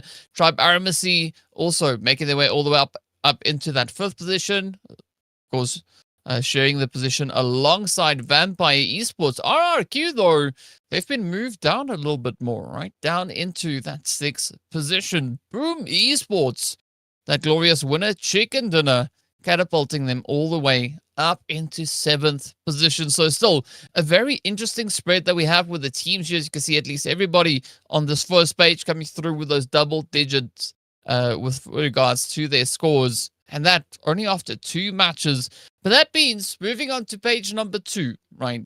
We'll see quite a few teams then coming through with those single digits, right? First 2 games, not expecting all too much, but it is looking pretty spicy though. I mean, that's the thing. The second page is kind of looking super on the red side. 5 positions going down from 5 all the way to the 10. Talon Esports it is. DRX also losing from 9 to all the way 11. Sem 9 from 6 to 12. Okay, Secret managed to climb up some of the spots from very bottom 16 to up onto the in fact 14th position for the HORAA Esports. They also lost 3 of their positions. DPLUS Kia on the 15 and NEXORY on the 16th. 1, 2, 4, 5 and less than 10 points. Less than 10 points for all of the players into the page number 2. But match number 2 has been done and dusted. It is DRS. It is a Boom Esports for the first 2 matches. Now only 3 more matches remain with Erangel, Miramar, and Erangel. We're gonna go back into the Erangel match after a while, so I'm really excited for that, on how much the teams have learned from their mistakes into the match number 1, and how much of those next moves and those new strategies are gonna occur from match number 3 onward. Yeah, that is definitely what we are going to be looking at. Of course, Group A, Group B, each of them have had a team succeed in getting that winner chicken dinner. As you said, it is going to be coming down to game number 3 to see who will rise to the challenge. And of course, on that, we are going to be taking a quick break. So stay tuned, and we'll see you right back afterwards.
Welcome back, ladies and gentlemen, once again to the Lidoma Asia season, in fact, 3, Asia Showdown season 3.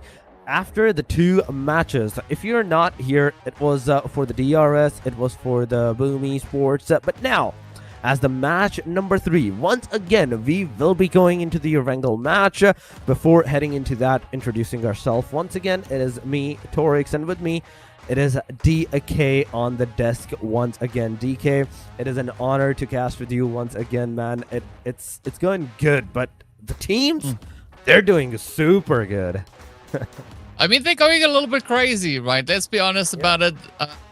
Are we surprised though?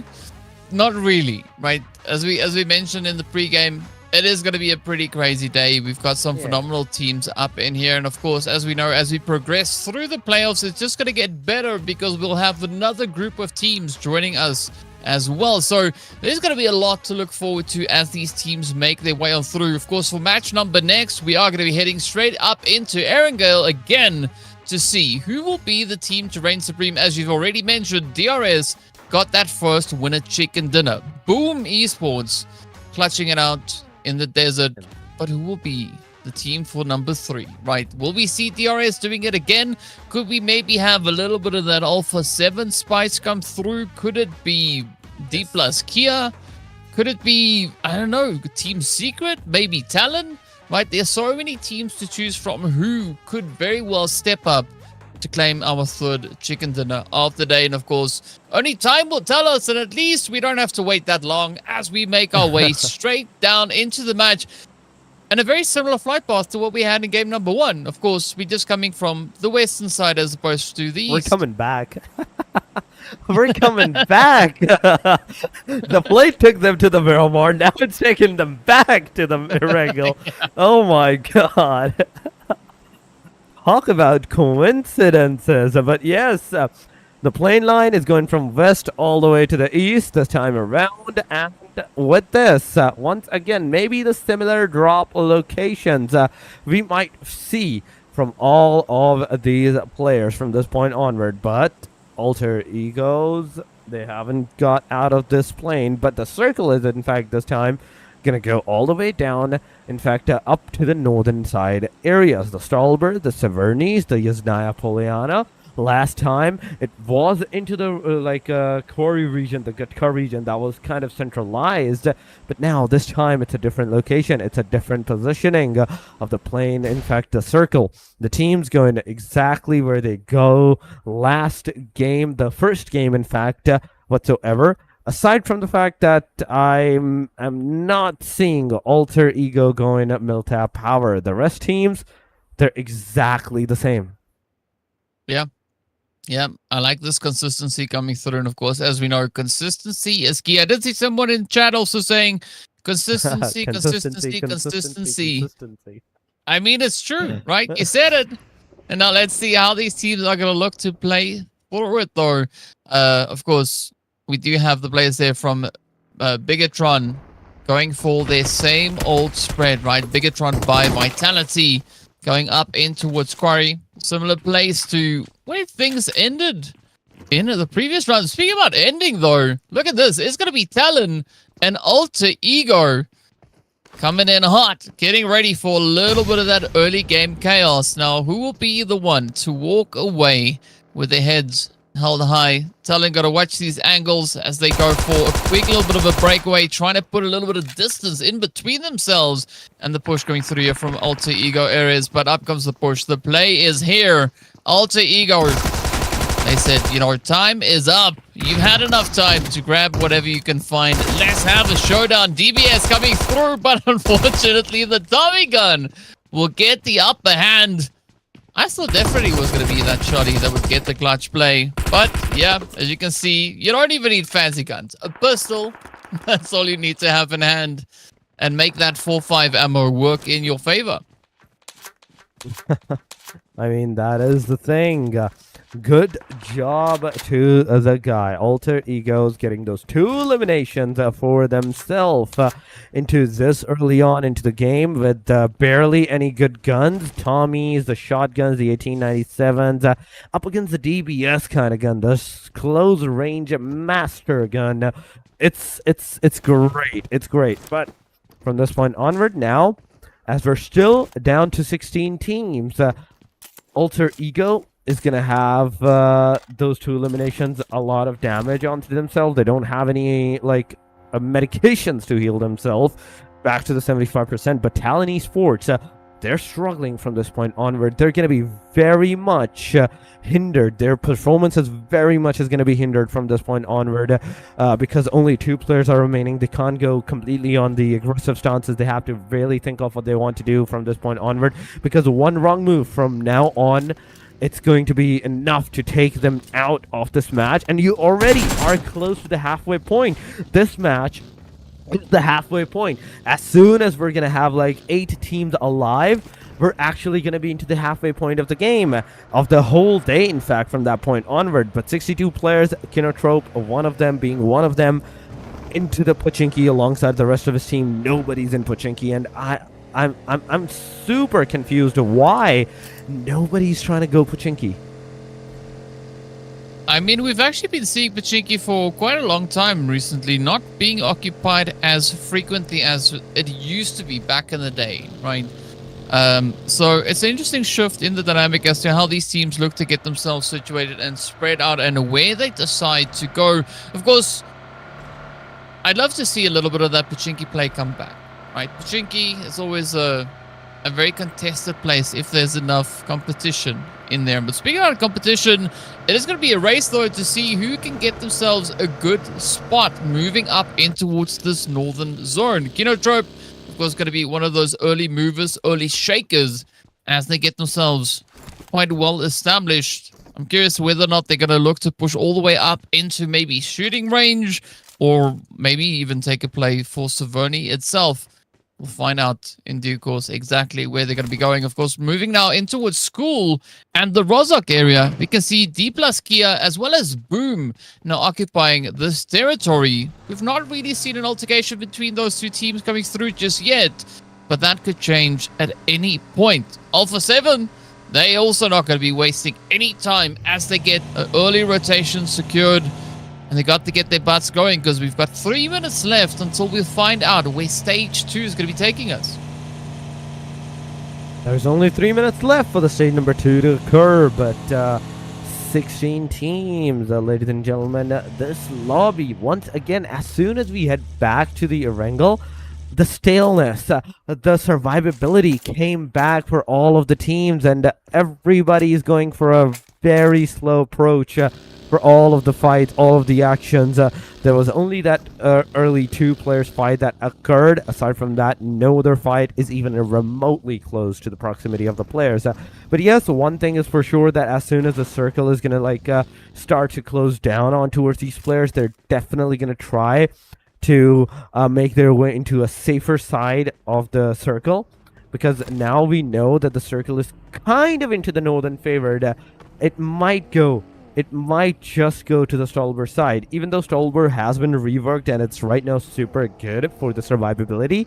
You have to be very careful still on the fact that you might get stranded there. There is a very high likely chance that the position-wise, the compound-wise that Stolber is, you can get completely surrounded by all of the different teams without your even teammates. But RRQ on our screen kind of stuck at the very corner, whereas Team Secret is on the top of the mountain, just at the corner near the Nova Rupnoi. And it's no secret that RRQ could potentially lose one of their players right here.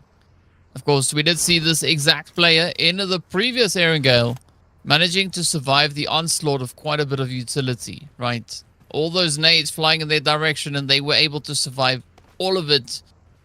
And then, unfortunately, things didn't work out all too well. But let's see how Team Secret are going to look to get themselves situated. Are they going to move and maybe just, get out of the blue zone? It does seem like that is going to be the play here. Too much of that blue juice is not going to bode all too well. But this is now an opportunity for Zoraya to maybe bring in a little bit of that force and contest the play. Oh, yeah, no, it's a runaway game. Team Secret now jumping into action.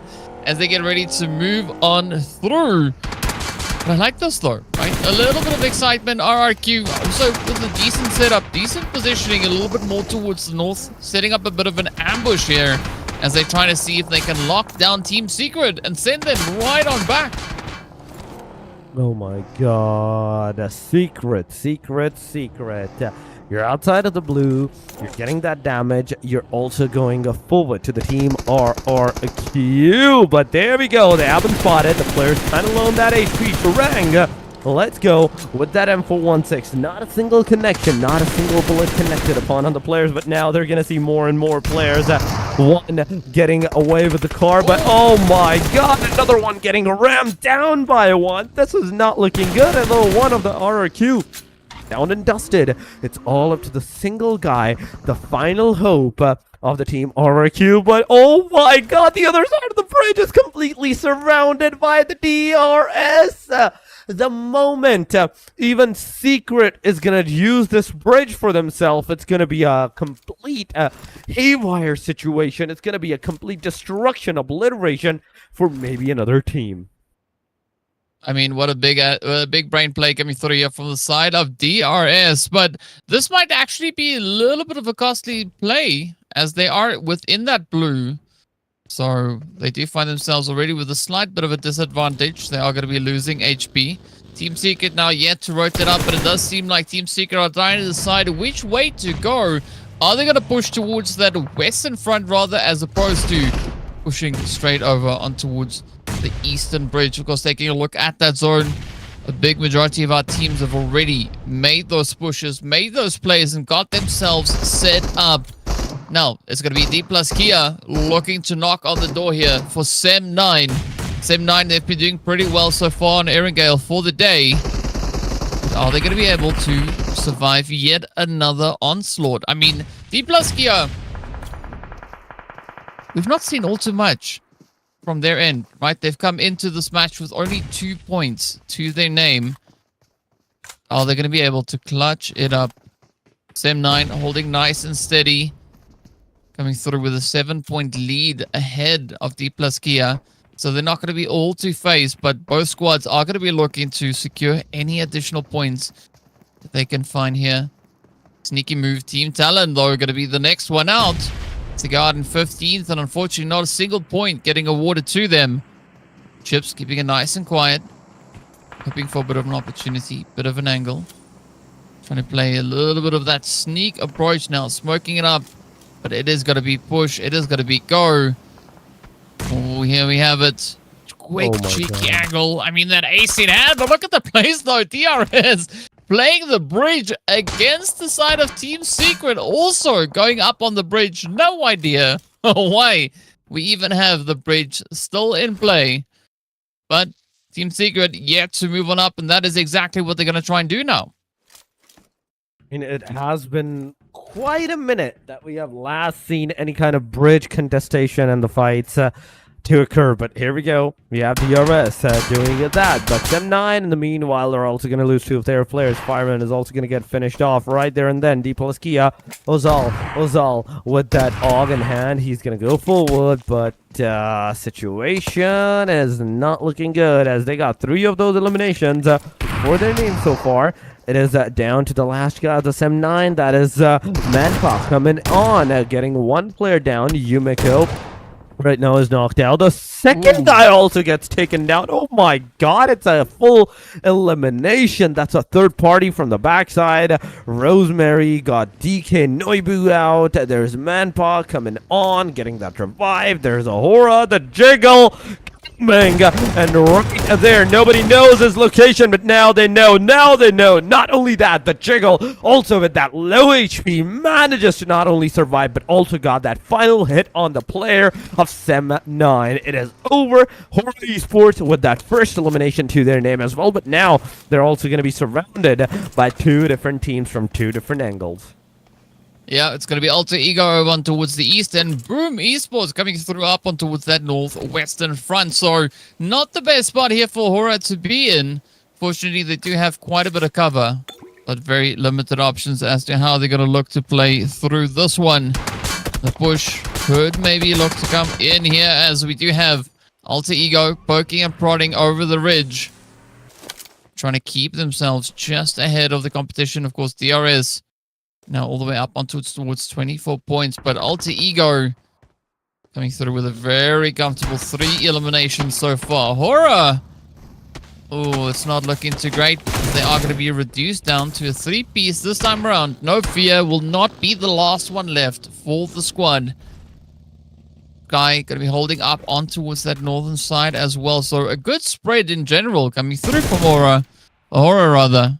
But Alter Ego, I mean, they just look so confident right here. I mean, that is the thing. Confidence is the key. No matter what.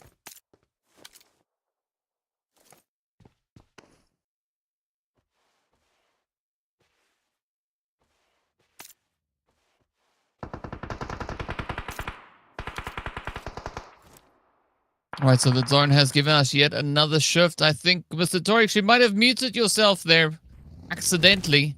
But in the meanwhile, the zone is just going to have the teams now look to condense, look to push the plays even further. As it is right there, smack dab in the center. And again, we do find the river this time around, cutting that position right in half. So I'm looking to see who's going to look to push up onto the hills towards the northern side of Rozek. Down towards the southern side, where we can see the players there from Team Boom.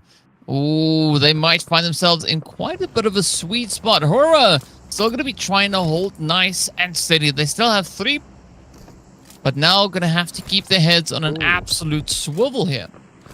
I mean, that is the thing, and sorry for that, ladies and gentlemen, and sorry to you too, JK.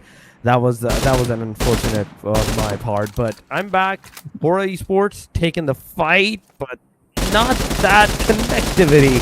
Yeah, they are shooting at the cars. Even if they don't get the players, they're definitely going to get the cars of the players as well. But HORAA Esports, they have to be very careful because, yeah, even though you have this amount, like so much of those bullets into your name, if you're not able to get those connectivities done and get those knockouts, it's not going to do much good to you. But DRS, oh my god, that was a lot of shots on towards the players. That was the horse went forward, the player stayed back. SSS gets instant elimination from the side of Boom Esports from this point onward. Boom is going to have their first elimination now. DRS, they're closing on. They're going to take one player. Master is down. Oh my god, Joanne is also knocked down. Pawn Bet coming in, but instantly getting obliterated. Boom Esports potentially down to the very last guy from this point onward, and DRS. Oh my god, that was a straight up amazing. No matter how you look at it, these guys came in, and instantly obliterated all the 4 players. But now it is a 0 going on the reload. Now DBS versus a 12KS. 12K once again back on the 3 bullets, 5 bullets going forward. Nobody's getting that connection. What is going on? Even he's trying to get that knock player confirmed, but no luck whatsoever. Down to the very 4 bullets that he is. He's super low in that HP, and the other side, Narsima, he's low as well. Backside it is, ladies and gentlemen. KINOTROPE came in, got that final nail in the coffin, and DRS now potentially surviving with 3 eliminations to their name. I mean, that was a clutch play, at least for the side of DRS, but now it's going to be KINOTROPE trying to come in and, claim their tariffs, right? They saved the day here for DRS, but now DRS will have to pay the price as they become the next victims as the push comes on in. DRS feeling the pressure, feeling the sprays. Tamer hitting the shots on in the zone, also getting ready to close on through. So it is going to be applying quite a bit of pressure to the teams yet to rotate in. Samsa, feeling the nays as Ozzy-san rather hits the shots on through. Will Samsa be able to survive the onslaught? As KINOTROPE now, they know exactly where to go, where to try and lock it in, but they have to be quick about it because we got HORAA also now getting ready for a bit of a repositioning, and there we have it. Samsa getting wrapped on up. HORAA Esports just up ahead. KINOTROPE not quite out of the woods just yet. Of course, the zone is going to be taking a slightly more northern positioning as it does take the teams onto the opposite riverbank, and this does change the battlefield quite a bit.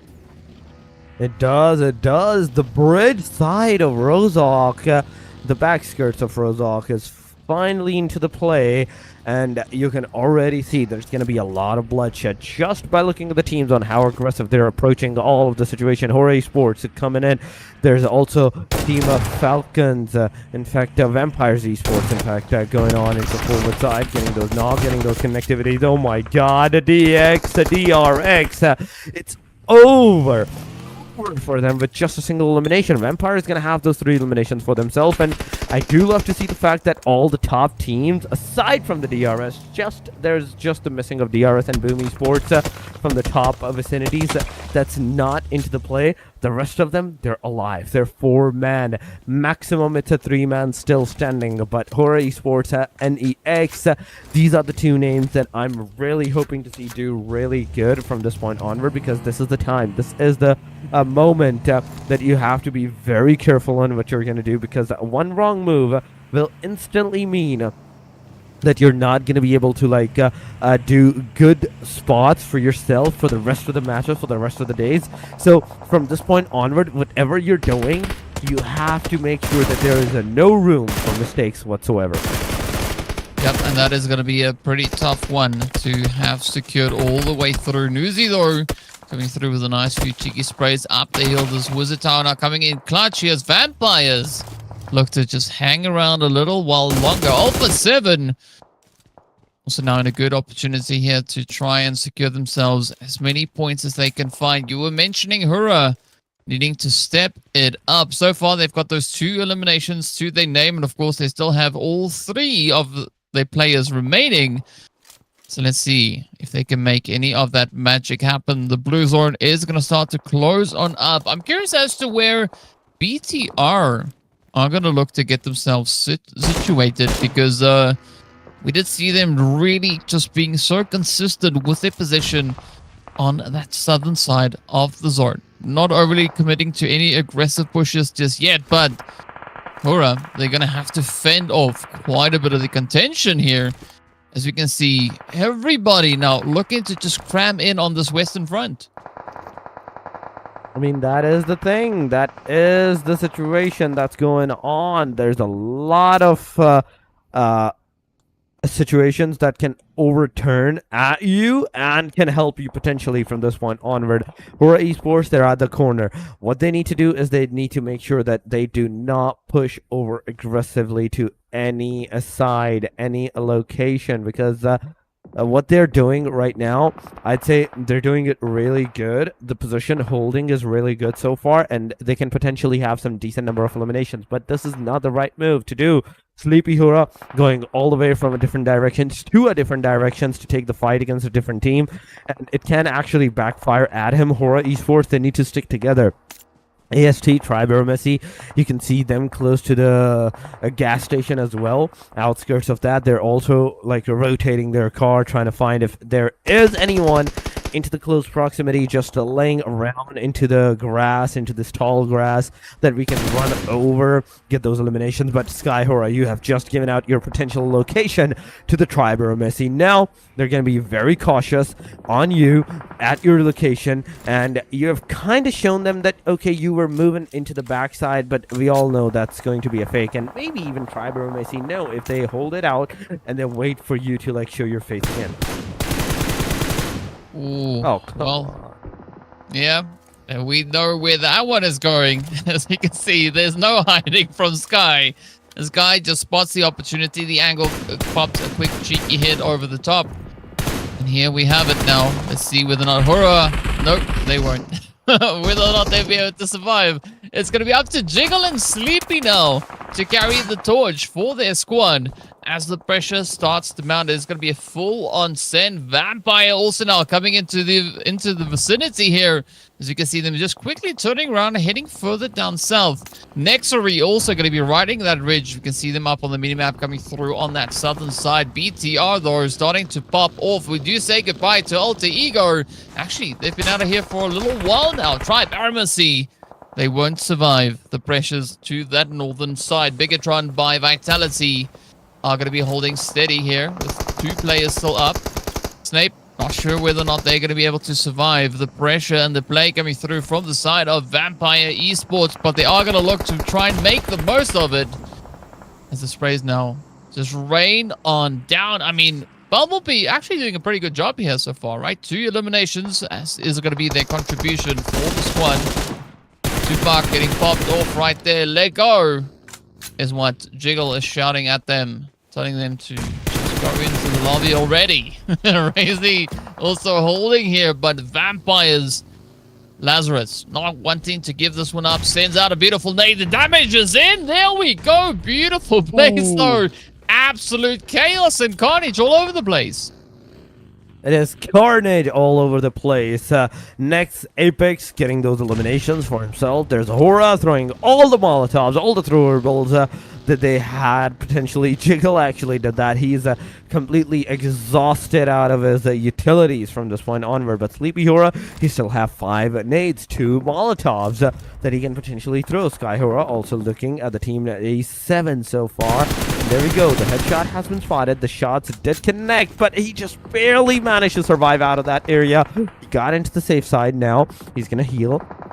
BIGETRON by Vitality, Team A7, the only 2 teams that I'm seeing really good with decent number of players over these two. But oh my god, BIGETRON just got eliminated. There's also HORAA with a 3-man still standing into the game, but A7 Esports versus Sky HORAA. It is HORAA getting knocked down. It is Sky facing the consequences of his action. There's Apex getting eliminated, another team getting fully finished off. So it's top 3. It's top 3, ladies and gentlemen. Vampire, HORAA, and Alpha 7. 3 versus 3 versus 1. Potentially, HORAA Esports may not win this out because just 1 player got knocked down, and those grenades that are coming from the Alpha 7 sides, they're making some decent number of jobs on towards these players. They're getting some decent chunk of damage upon on the players, but not enough for that knockout, for that potential knockout. They need another knockout for this to actually happen. Jiggle HORAA managed to get Lazarus out of the vicinity as well. It is just these 2 teams,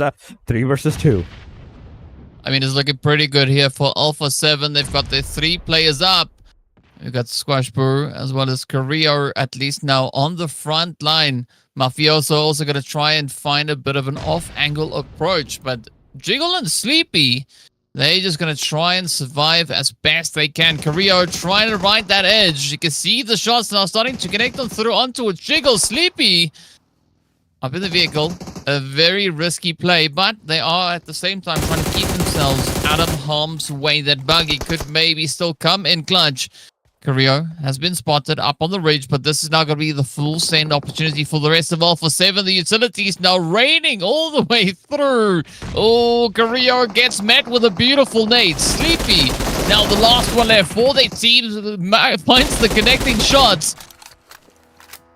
Does bring the battle now onto even ground, and with that, it is an absolute clutch up as HORAA Esports walk away with the winner chicken dinner, taking Alpha 7 down right in the last few moments.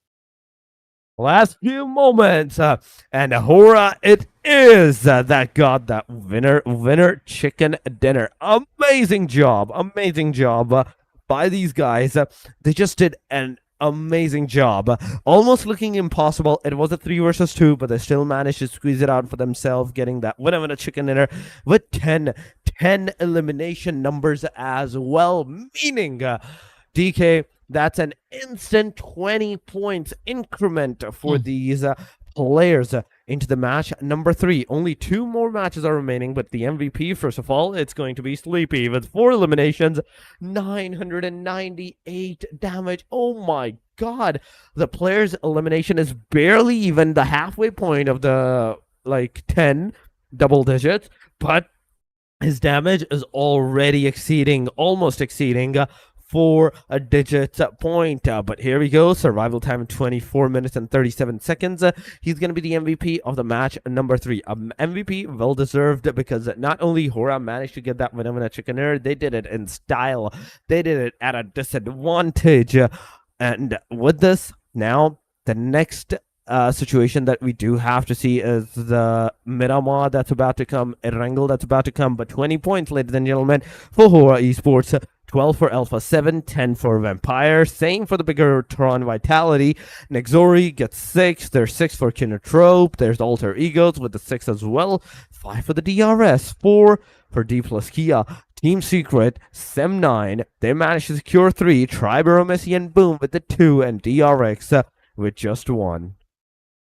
Hey, I mean, I gotta say, things are looking pretty good, right? Even fewer teams now not getting points. So a very aggressive performance across the board. But the consistency, that is the thing that we are going to be looking at right here. And of course, how all of these match rankings will translate into the overall standings, right? Because as you said in the beginning of today, is the top few slots are going to be where it's at, right? The slots that you have to try and fight for to make it through into those next few stages. Of course, Alter Ego not really getting contested here for their pole position, holding quite comfortably on the 30 points.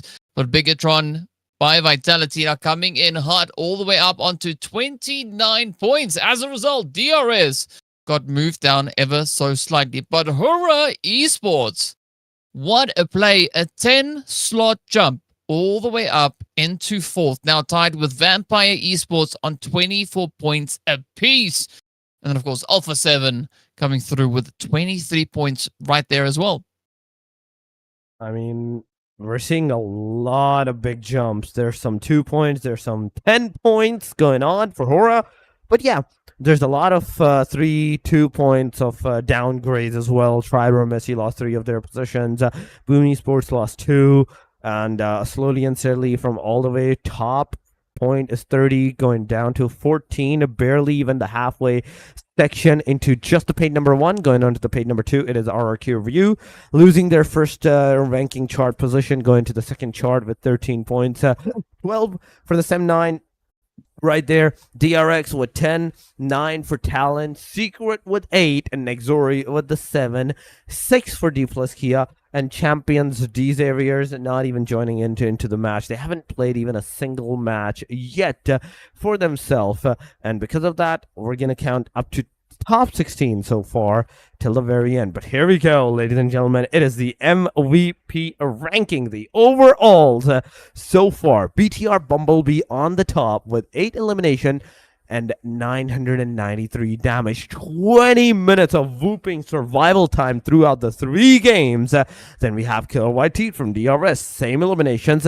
Damage is different, 1510. And last but not the least, it is 7 knockouts with 15 minutes of survival time.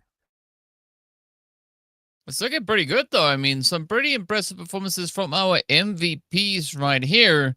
But of course, well, it's not going to stop there. We still have a long way to go. 2 more games, 1 more Miramar, 1 more Erangel to see exactly where these teams will finish up after our first day of play. DRS, Boom, and HORAA each now feeling quite comfortable with those winner chicken dinners. But the big question is going to be, will it be enough to secure them the slot on the overall standings where they need to find themselves come end of day here?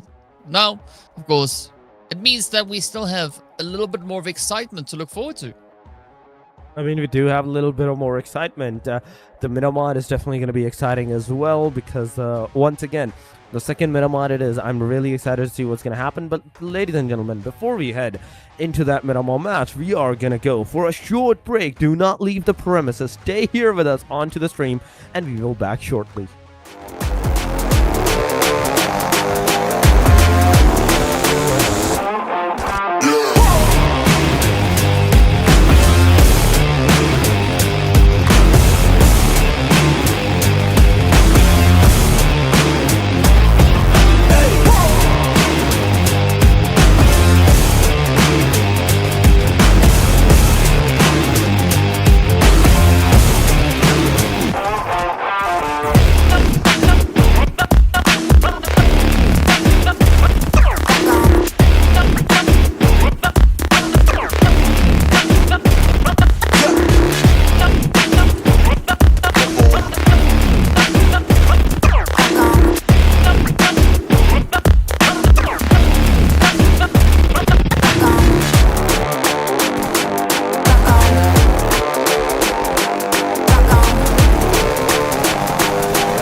Welcome back to the PUBG Mobile Asia Showdown Season 3 Playoffs, day number 1. We are getting ready to move into game number 4. Of course, we're heading right back into the desert, and we've had quite a wide spread of teams securing themselves those winner chicken dinners. We have DRS, we had Boom, we had HORAA.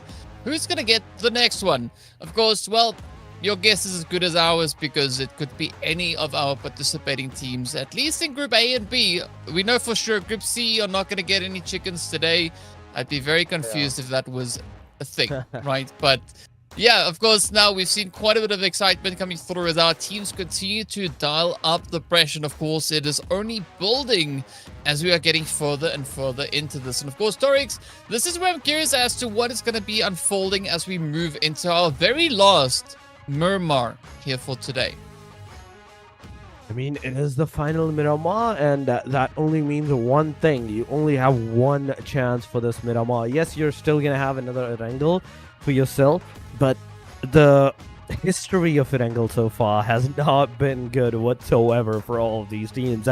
They do much better, all of them, in fact, into the Miramar rather than what we're seeing them do into the Erangels. So really hopeful that they might get some decent number of eliminations in this match, some early fights. I'm still hoping for some early fights. Yes, you have tested the waters, you know what the other team is doing whatsoever, how they're playing, where they're going from this point onward. So now it's your time, now it's your chance. It's the second half phase.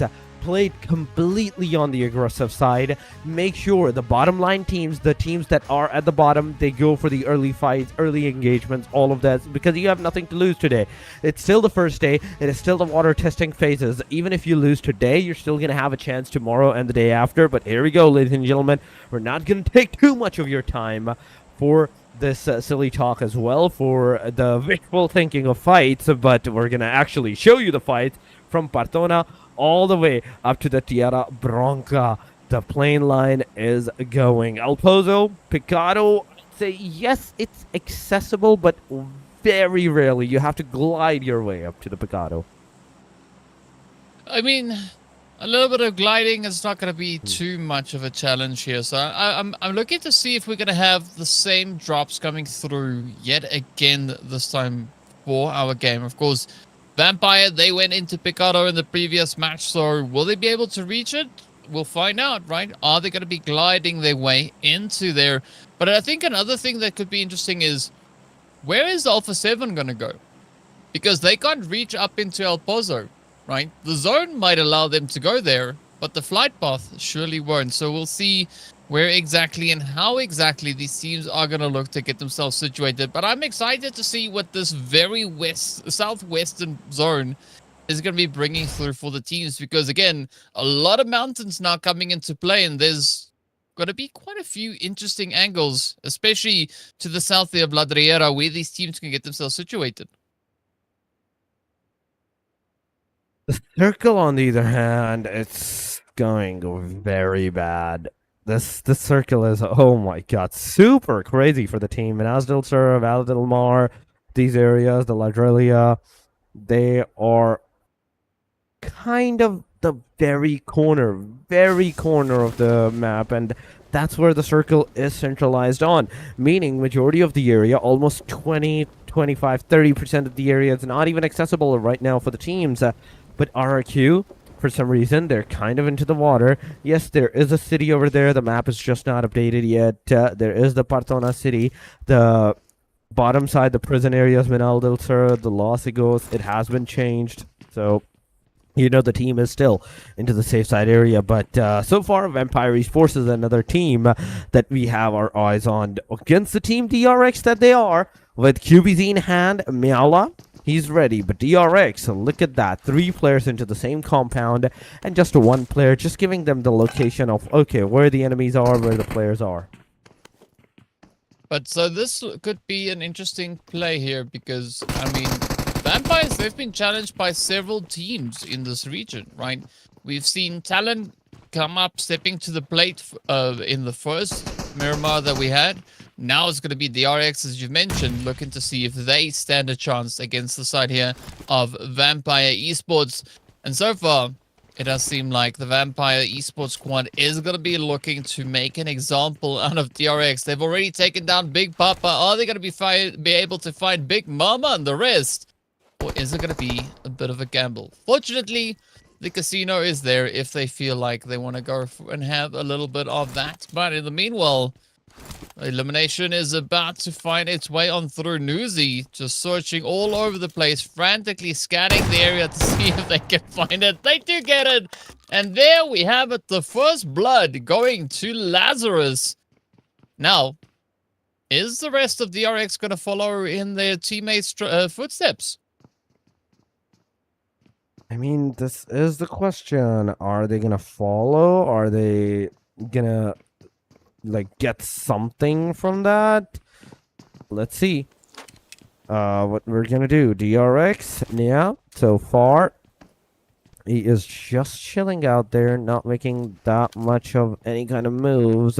Big Mama is also into the safe side. So far, no movement whatsoever. But Miaula, I'm really scared for these guys because Miaula has not even budged an inch. He's just locked and loaded. And Miaula, because of that, I think he might be able to get some decent number of eliminations. If any one of these players that gets into the open side areas or anything. But here we go. Big Mama. So far, no movement, and it's been 5 minutes. It's been 5 minutes, ladies and gentlemen, and DRX is the only team that has lost one of their players. Aside from that, the rest of the players are all alive. Empire Esports is the one that is responsible for that elimination, and kinda surrounding the locations of the DRX. Big Mama, there is a guy at the very bottom, and Vampire Esports, they're just waiting for the rest of the players to like actually commit to the site, close into the vicinity. That's when they're gonna push. They're just waiting for one more knock, and if it actually occurs, that's where everything's just gonna like scatter around. Well, let's see if that is going to be the play out that we'll have here. Miaula, I mean, are they AFK maybe? Because as you've said, they've not moved, right? No movement coming through on that. Maybe it's the feline stealth mode that has been engaged. Of course, we don't quite know just yet. We'll find out soon. But now it is going to be Vampire Esports clearing out every floor, every room of this building. They know DRX is in here somewhere. Big Mama holding it nice and steady, not going to be making any sound, waiting to see if the opportunity will present itself. Up on the staircase, a very bold position to be holding. This could be the surprise spot to have. I mean, at this point, we're just waiting for someone to push, someone to make a move, but nobody's doing that. But here we go. Finally, Big Mama coming in and getting one knockdown, but in an instant, that's another one knockdown as well. Oh my god, Vampire Esports gonna lose their player. It's a full finish off right there, and then Vampire Esports, even though you managed to get that knockout done, but you also lost one of your players. The Miaula is knocked down. This is not looking good as the second player goes down. This has potentially put both of these teams, DRX and the team Vampire Esports, into the same location. 2 versus 2 it is. Well, we have DRX and DRS all now in a bit of a back and forth here. Love the third-party plays, but up comes the push now from Lazarus, taking quite a bit of damage. Quick response coming through from their teammate here, just trying to wrap it up, and there we have it. DRX. Now, not looking all too great, though. I mean, Vampires doing what they have to try and close it off. It is essentially a 1v1 and a 1v none as DRX reigns supreme, taking down Vampire Esports, who've been able to hold on to Picado since the previous match. And we have some new tenants in town. Speaking about new tenants, though, Alpha 7 and HORAA fighting each other in a bit of an altercation here. Nice little bit of a trade-off going in both directions. Jiggle also getting brought down to their knees. Sky already getting wrapped up and sent out. Alpha 7 having a very similar situation on their end.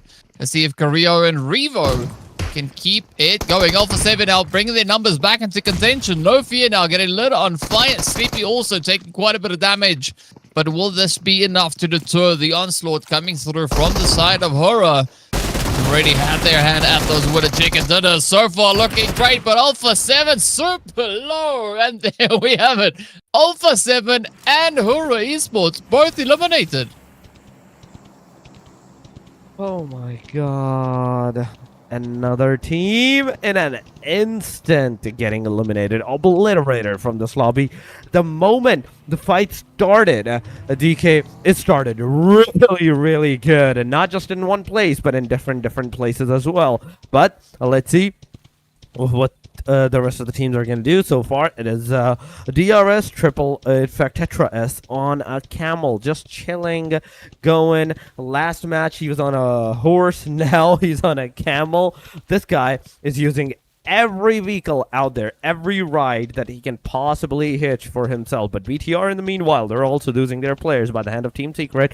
They're going to take one down. It's an instant confirmation. Secret is going to have that first elimination for themselves. But BTR, I kind of want to see how they're taking the fight. But oh my god, this is a hard shift to the northern side, northeastern side, the power grid, the Picado angles. Yes, even though they're not in the circle, now every single place in the circle is accessible at the very least. Yep, that is going to be true. But let's see how the teams will look to play through it. Now, there's not a lot of spaces really left to take up here. I mean, Chumacera already pretty jam-packed with players all over the place. I'm curious as to what Doom is going to be doing. We can see them now trying to find a little bit of a position to call home as they're moving through that southern side. DRS, they've also made their way on in. It's going to be DPLUS Gear, the next team to join us. There's not much options here, right? I mean, Talon, they've got the dominant share of Chumacera. As you can see, RRQ, they have locked themselves towards that southern side. We've got Sem9 on the opposing hill. And then, of course, up towards the north, this is where we have BTR, right? They're going to be holding up here in Ladriera. And again, things are looking pretty slim with regards to those options, the angles the teams can take. And I'm expecting to see quite a bit of that long-range altercation, like, you know, the sniper fights coming through from the teams as they spot a bit of movement off in the distance. I mean, this is not looking good for me at the very least so far, because yeah, even though you have a very decent position, so you are in the circle, that doesn't mean that you're in the safe side.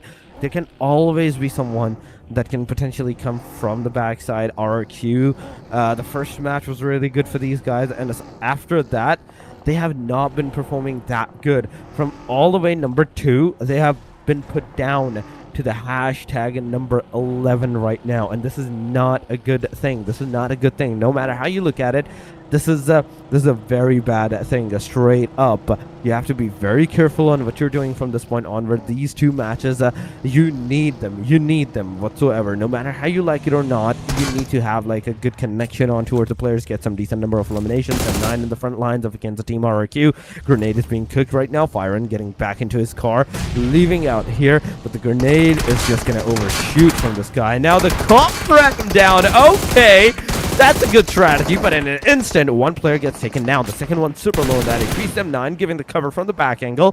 Swaffle view. He's healing himself back to the 75. Then he's going to go forward. Lapar is still knocked out. Someone needs to get Lapar back onto his feet. On the other side, Talon versus Secret. It's happening as well. So it's different teams, different angles, different fights happening constantly at this point. But Force Ryu, Gen Foss, closing in against the team Sem9. He's going to get into the car. Maybe not. Okay, he didn't get into the car. Now, it's all 4 of the RRQ against the team Sem9.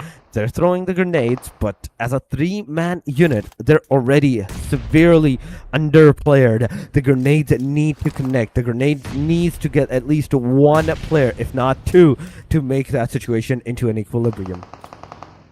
I mean, yes, Sem9 not having the numbers working in their favor, but looking at the overall positioning here for Sem9, I think they could still very well turn this whole situation in their favor as RRQ Ryu now starts to make their play, getting ready for a bit of a push, but this is where both teams find themselves with quite a bit of a ridge advantage.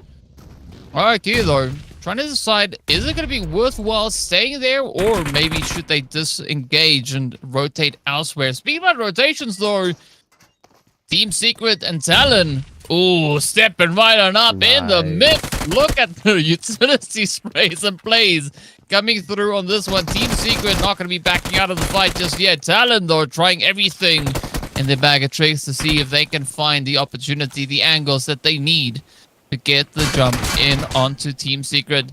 Is going to be trying now, quickly trying to bring their team back into contention here. DRS going to be wiped on out, and with that, Team Talon also going to be hot on their heels, as Team Secret now sit with 4 eliminations to their name. Oh my god, more eliminations coming on. A great job to these guys. But now, this is the time, this is the moment where everything is going to either come into the play or it's just going to crumble from this point onward for all of the teams. We're into the top 11, and the stage number 2 is closing on. Stage number 2 has finally been closed. Sem 9 so far, yes, they tried their level best, but they couldn't get those eliminations for themselves as well. So now, after losing 2 of their players, they're just going to leave out of the premises as well. They're maybe just going to disengage from the fight. But Boom Esports, the second match with them in Chicken Takers right now with 1 elimination. Last Miramar was really good for these guys, but will this Miramar even be good for these guys or not? This is the question. That is the question that needs to be answered. AEROMACY so far, Giante, he's on his buggy as well. Every single player of the team, AEROMACY, they have different, in fact, AST has different cars, different vehicles, every 4 players. But on the left side, on their left side, there is Sem 9. 1 wrong move, 1 wrong stop, and that will mean the Sem 9 will even have their locations as a potential threat for themselves. Well, it's going to be an interesting one to see just where exactly they will be able to finish on up, because, I mean, AEROMACY in the previous Miramar that we saw them, they actually had a pretty decent run, getting well up into the top 5. Team Secret, though, this could be quite a bit of a gain here for them, right? They had 5 eliminations in the previous match. This time around, they're sitting on 4, so they've almost broken par on that. But they are going to try and play for those placement points, so not going to be looking to risk it all too much just yet. RRQ, though, stepping up the overall performance here. They want to finish their last Miramar for the day on quite a bit of a bang. They do have BTR just towards that northern positioning, so they have to be very, very careful not to overextend. But look at this. Even more movement now coming through. I think RRQ are going to be pressured from several angles, as we can see so many teams just hovering around their position. In the meanwhile, it's going to be NEXORY now feeling the fire, feeling the pressure, the angles. As Team AEROMACY locks it in, gets the knock. Nice opening play, but are they going to be able to close it up? We got Tupac, or let go rather, holding down just on the edge, trying to taunt, but unfortunately they do lose Demo. And Lego now has to let go of that approach and just play for positioning here. He do have to play for the positioning from this point onward. AEROMACY so far, Giante, you can see he's going forward towards the players, but will he approach? Will he straight up ram down the car onto the other players' cars and take the fight head on? Or not? On the other side, we can see the team Boom Esports losing their players and their whole team from this point onward. 17 minutes have passed, and we are in the top 10. 29 players remaining, but DPLUS Kia also down to the very last guy, and that very last guy is also facing the wrath of those grenades from the back side of, I think that is RRQ, if I am correct right there, but it can be a different team. On the other side, we have a team Secret, a GK in the front lines, and Genfoss, he has spotted the player. Well, this is that opportunity for RRQ now to shine. A lot of the pressure has alleviated from around them. But look at this, though. Quite a bit of a shift in the positioning here across the board as the zone is getting ready to pop, but it takes us back up to the north. Ladriera is going to be the prime position to play for. So this is the way BTR, I think, are going to be finding themselves feeling quite comfortable, right? They got a nice bit of a reach positioning here, a nice bit of overlook, and they can look to leverage that onto the teams that are going to be rotating down towards them. Now, as you can see, BTR trying to get a decent spread, going for that 2-1 split, but it is going to be a big old send there. Big Mama also moving up alongside Lego. And this is where things could get a little bit shaky. Team AEROMACY also now starting to spread themselves out along that ridge, trying to see if they too can find a bit more of an advantageous angle here to play down. Up comes BTR, quick repositioning across the way, trying to climb their way on through. But yeah, things have really fallen apart aggressively here now for the side of BTR. It is, the situation is kind of overturning in all of those particular locations. And you can see BTR, Bumblebee, now with a grenade in hand. So far, nothing. So far, no fight from this guy. But yeah, he's receiving those Molotovs from the DRX side. Big Mama is in the front lines. A Bumblebee, you have a smoke again. You have a grenade in hand now. It's a 1 versus 1 that you're facing off against Team DRX at this point. There we go. The grenade actually went towards the player side, but not enough for any kind of connections. Now, Bumblebee, you need to be very careful on how you're going to do it, because you're out of the arsenal. You're out of the utility that you can dump upon on towards your enemy. So whatever you're doing with your own gun, with your own hands, the M416 or that S12K in your hand that you have to use potentially to get those eliminations for yourself. Top 9 it is. Still, not even a single player that's getting eliminated from this point onward is going to receive even a single point for themselves. There's the Nex with the solo players. There's the DRX with a solo player as well. There's BTR with a solo player. Then we have duos, squads, all those going on. KINOTROPE versus Team Secret. And Secret is going to lose a player right there. In fact, into the area that is Terang. And Terang, as he's knocked down, this will give time. This will give time to KINOTROPE to actually maybe aggress upon on the Secret, because Secret, look at the position. He's so further away from the team that even though, yeah, the team wants to like help him out, they can't. They can't help him. He's so further away from his team. He's so scattered that the teams, as soon as they're gonna get knocked, there's nobody. Suddenly, there's nobody that can potentially help you out. And that must be quite scary to have, right? Knowing that your options are so limited. So we'll see how that opportunity or play is going to pan out for them. In the meanwhile, Alter Ego now starts to take their push as they climb the hill. The first player is going to be the one to open the door. And here we go now. It's going to be Alva just trading this way and that. Dipping, ducking, and diving, even dodging their way on through. DRX, though, are going to be the last team to get sent out of here with no placement points. From here on forward, the teams can add a little bit more to the overall score.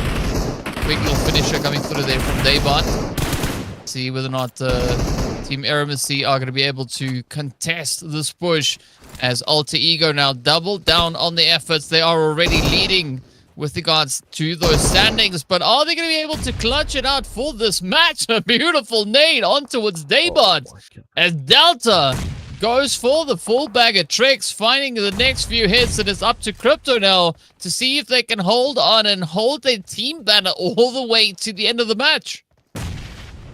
Oh my god, what just happened there? But there we go, AEROMACY going forward against Alter Egos, and that knockdown, it has been converted into a finisher. 2-pack, let go, let's see, that grenade is gonna happen or not. The answer is no. Delta, yes, he did receive the damage, but not enough for the elimination. Another one going on, and not even close, the player didn't even flinch from that grenade from that point onward. But now, 2-pack, you have to be careful.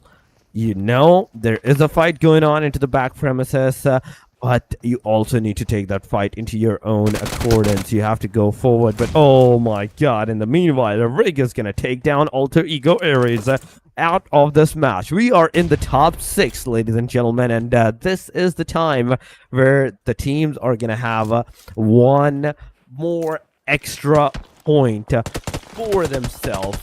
But Tupac, Lego, he's smoking. He's making sure that nobody can see him. He's outside of the circle. 1 minute more, and he has to go in the circle. He can't survive for too long in this area. He has to be careful on how he needs to play it over. But Lego, he's finally been taken off. He's finally been taken care of. NEXORY has been eliminated. Fully team has been finished off. We're in the top 5. 1 versus 2 versus 2 versus 2 versus 3. Oh my god, that's a mouthful of 2s. But Team Secret is also going to lose another player, and it's a solo player for them as well. Yeah, well, RRQ, the only one here with the numbers advantage. Let's see if they can have that turn in their favor, as they are going to be looking to rush on up here. Team EARENA holding nice and steady. Team Secret, though, not looking too great. As you can see, those HP bars taking quite a bit of a dip. Quick little bit of a batch up coming through here. Lapar, quick repositioning, just utilizing everything available on these ridges. Lets it loose, but it is overcooked. Doesn't quite reach where they had intended it to go. Now, Team Secret are going to be taken out of here. Down to the final 4 we go. And this is where things now get a little bit more challenging. RRQ have an opportunity to try and maybe play for a zonal positioning, but of course, the circle itself is right down below, and it's going to put them at the mercy of the teams already situated down in the lower area here. It is going to be Sem9 now just locking in, as they do find Lapar rotating up. The rest of RRQ quick to rotate up. Beautiful jump shot, gets the spray, gets the hit.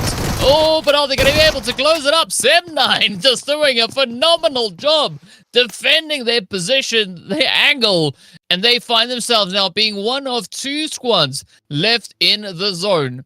Team AEROMACY also now going to be looking to just solidify smack dab center, but unfortunately not a lot of coverage to work with here. Sem9 look like they might have the golden ticket.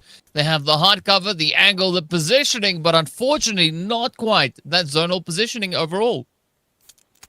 I mean, it is AST versus Sem9. 10 eliminations that AST has versus the 4 elimination that Sem9 has. AST, if they get the winner chicken dinner, that's 12, 22 points. If Sem9 gets it, that's still 16 points to their name. A decent jump into the overall ranking for them as well. But AEROMACY, they're the one that's going to have the biggest jump whatsoever. Sem9, Yumiko going into the front lines. But oh my god, instantly, that's a lot of damage. That's a lot of damage coming on.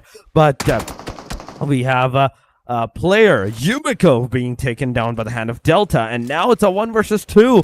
It is Mappa, the solo guy, the final guy for the Sem9. There is no hope. There is no hope to save the player from this point onward. The rest of the teams, the rest of the 2 players, they can actually aggress together on this final guy, get that elimination, get those 12 points for themselves, the S12K, the DBSs that might occur into the area. The shotguns, in general, you're not going to have a really good chance with it because there's so many smokes, but a grenade comes into the play and it takes care of everybody of the Sem9. It is a beautiful chicken dinner for the team AEROMACY with 12 eliminations, meaning 22 points for themselves. Amazing start and amazing end, in fact, to a great game. Yeah, I mean, what a finish that was indeed. I mean, what a play. Going from a 4th place finish in the previous match, coming in clutch this time around and securing an absolute glorious finish. Double-digit elims, a winner chicken dinner to boot. What a way to do it. And they're going to be smiling quite a bit once we get into those overall standings. But you also got to give it up to Sem9, right? The previous Miramar that we had, all they had was 4 eliminations. That's it, right? No placement points. This time around, they doubled down and they got the extra bit in there as well. But of course, we got to give that MVP award right over to Rig, coming through with 4 eliminations and nearly 900 damage secured. It is almost 900 damage, 2440. Amazing job by this guy. But 4 elimination, once again, into the same number of eliminations.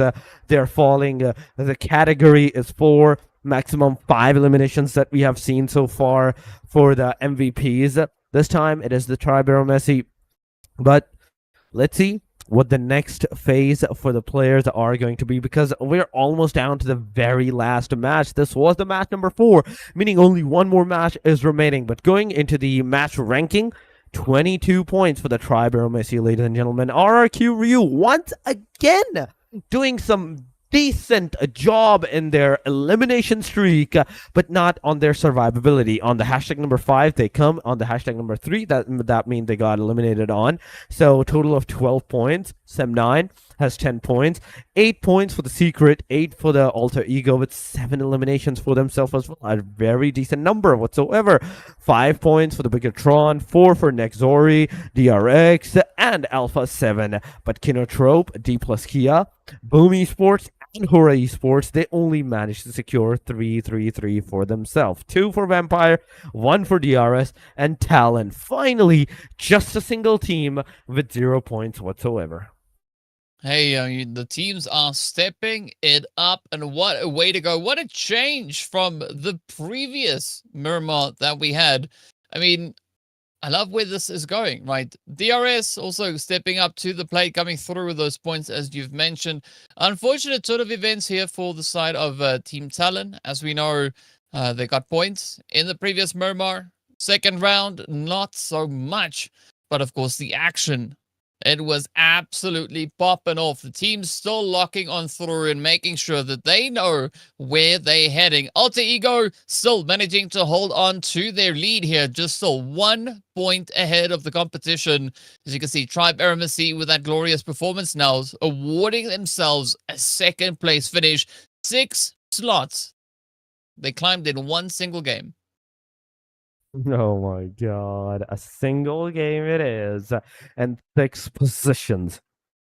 That's what the chicken dinner gets you. That's what the chicken dinner is there for. From 7 all the way to the number 2. Alter Egos with 38, 37 for the other team. Just a single point of difference. BIGETRON is also 3 points behind them. 30 points, 34 points in fact in total. So these top 3s have crossed the 30 threshold. DRS then on the hashtag number 4 has 29, 27 for HORAA. Alpha 7 has 27 as well, 26 for the Vampire, 25 for RRQ, Sem9 with 22.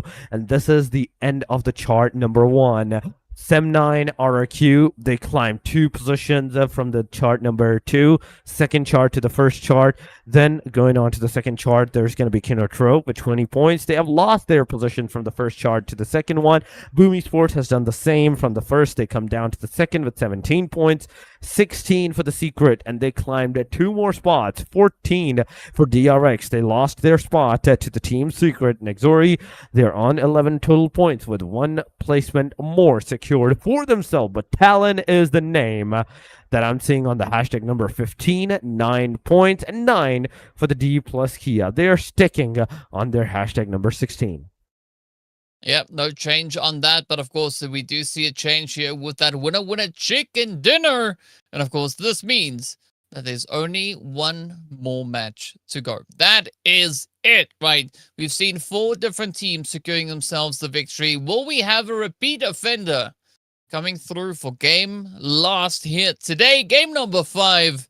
Erangel is going to be where it is at. And of course, we'll find out pretty soon who will be the one to lock it in.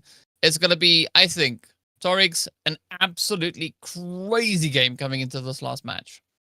I do totally agree. It's definitely going to be a crazy game whatsoever that we are going to see for the very final match. It is Erangel. Once again, 2 Erangels we have witnessed, final one to go. And before even this final match, there is a slight delay, there is a slight time that we do take the break. So we will take the break, but you guys, you don't have to go anywhere. Stay here with us. Make sure you hit that like, make sure you hit that subscribe, and you know, there's also platform.lidoma.com that you can register your own squad there too. Why don't you do that while we're at the break? So we will see you after the short one.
Well, welcome back, ladies and gentlemen.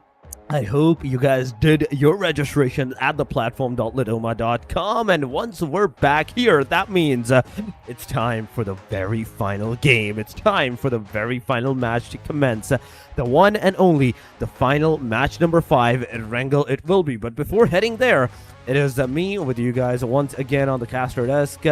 And DK, the one and only DK, and this guy has been a delight throughout. The jokes, the subtle things, everything is down to the perfect notch. But yes, final match, DK. Any predictions? Any predictions for the fight that might occur or not?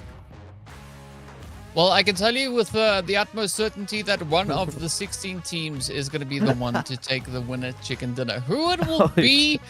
Let me try and make a prediction as to who I think it could be, right? I would go and say either Team Secret or Vampire Esports. Yeah, Secret I think. or a Vampire. You're taking the both names. Secret, yes, they did good. Vampire, yeah, they're doing great. But you know who I'm gonna pick? I'm gonna pick the team that did the first winner chicken dinner. The one and only DRS. They started it with a chicken dinner. They're gonna end it with a chicken dinner. Okay. All right. Well, I mean, there's only one way for us to settle this, right? We'll have to step into the battlefield to see who are these teams. Well, we know who they are. Well, we have to see where rather the teams are going to be looking to go. And if we're going to have any early game engagements, because we've been seeing a few of these hot drops come through, right? And the flight path, again, just bringing us back from Miramar, right? I guess this is a thing now. We've seen the zone go over towards the west, as you said, beautifully centering up towards the Galacticos region. And we, of course, had the last match where the zone went a little bit more towards the northern side. So this time around, I think it's fair, right? We're going to have a southern zone. That just makes sense, right? I know it's not necessarily a great one, but hey, it's going to be a good shift. I mean, still, judging from the fact that how the circle has treated all of these teams in the past 4 games, my bet is it's going to go to the Severny once again. Severny, shooting range, and the Georgia pool side. That's where I think the circle is going to go. But the teams, they have decided to drop as well. BIGETRON going the quarry region, the good guys there. But okay, the circle is going to go to the Napoleon, the main island. Not a bad position, but still a decent one, where you have the majority of the main island to yourself, and the circle is definitely going to go out, like, end somewhere into the main island whatsoever. Rozog, school, it can be mansion, it can be shelter. You never know until you like play till the very end. A secret close to the Sem9. You can see close proximity for them, but both of them, they have their own individual cars, and they're just gonna get out of there as soon as they can. But yes, AEROMACY, they're once again going to the Milta power plant, where they might take the fight early on with another team. Yeah, and I mean, what we see with the teams here is essentially exactly what we saw in the previous Erangel, right? Same flight path, similar zone, not quite exactly the same, obviously, as it is a lot more centered up, but I mean, we do see everything pretty much looking same, right? So I'm curious as to whether or not the early game engagements are going to be different this time around. We do see Alter Ego, as you've pointed out, already going for that shelter position. We got HORAA, who got the winner chicken dinner in the previous Erangel, holding a nice steady position, not too far away from them either. But in the meanwhile, oh, it's going to be Zeras from Team Secret that will get taken on out as Nolbur and the rest of DPLUS. Kia comes rolling on up just here on the side of Potato Hill.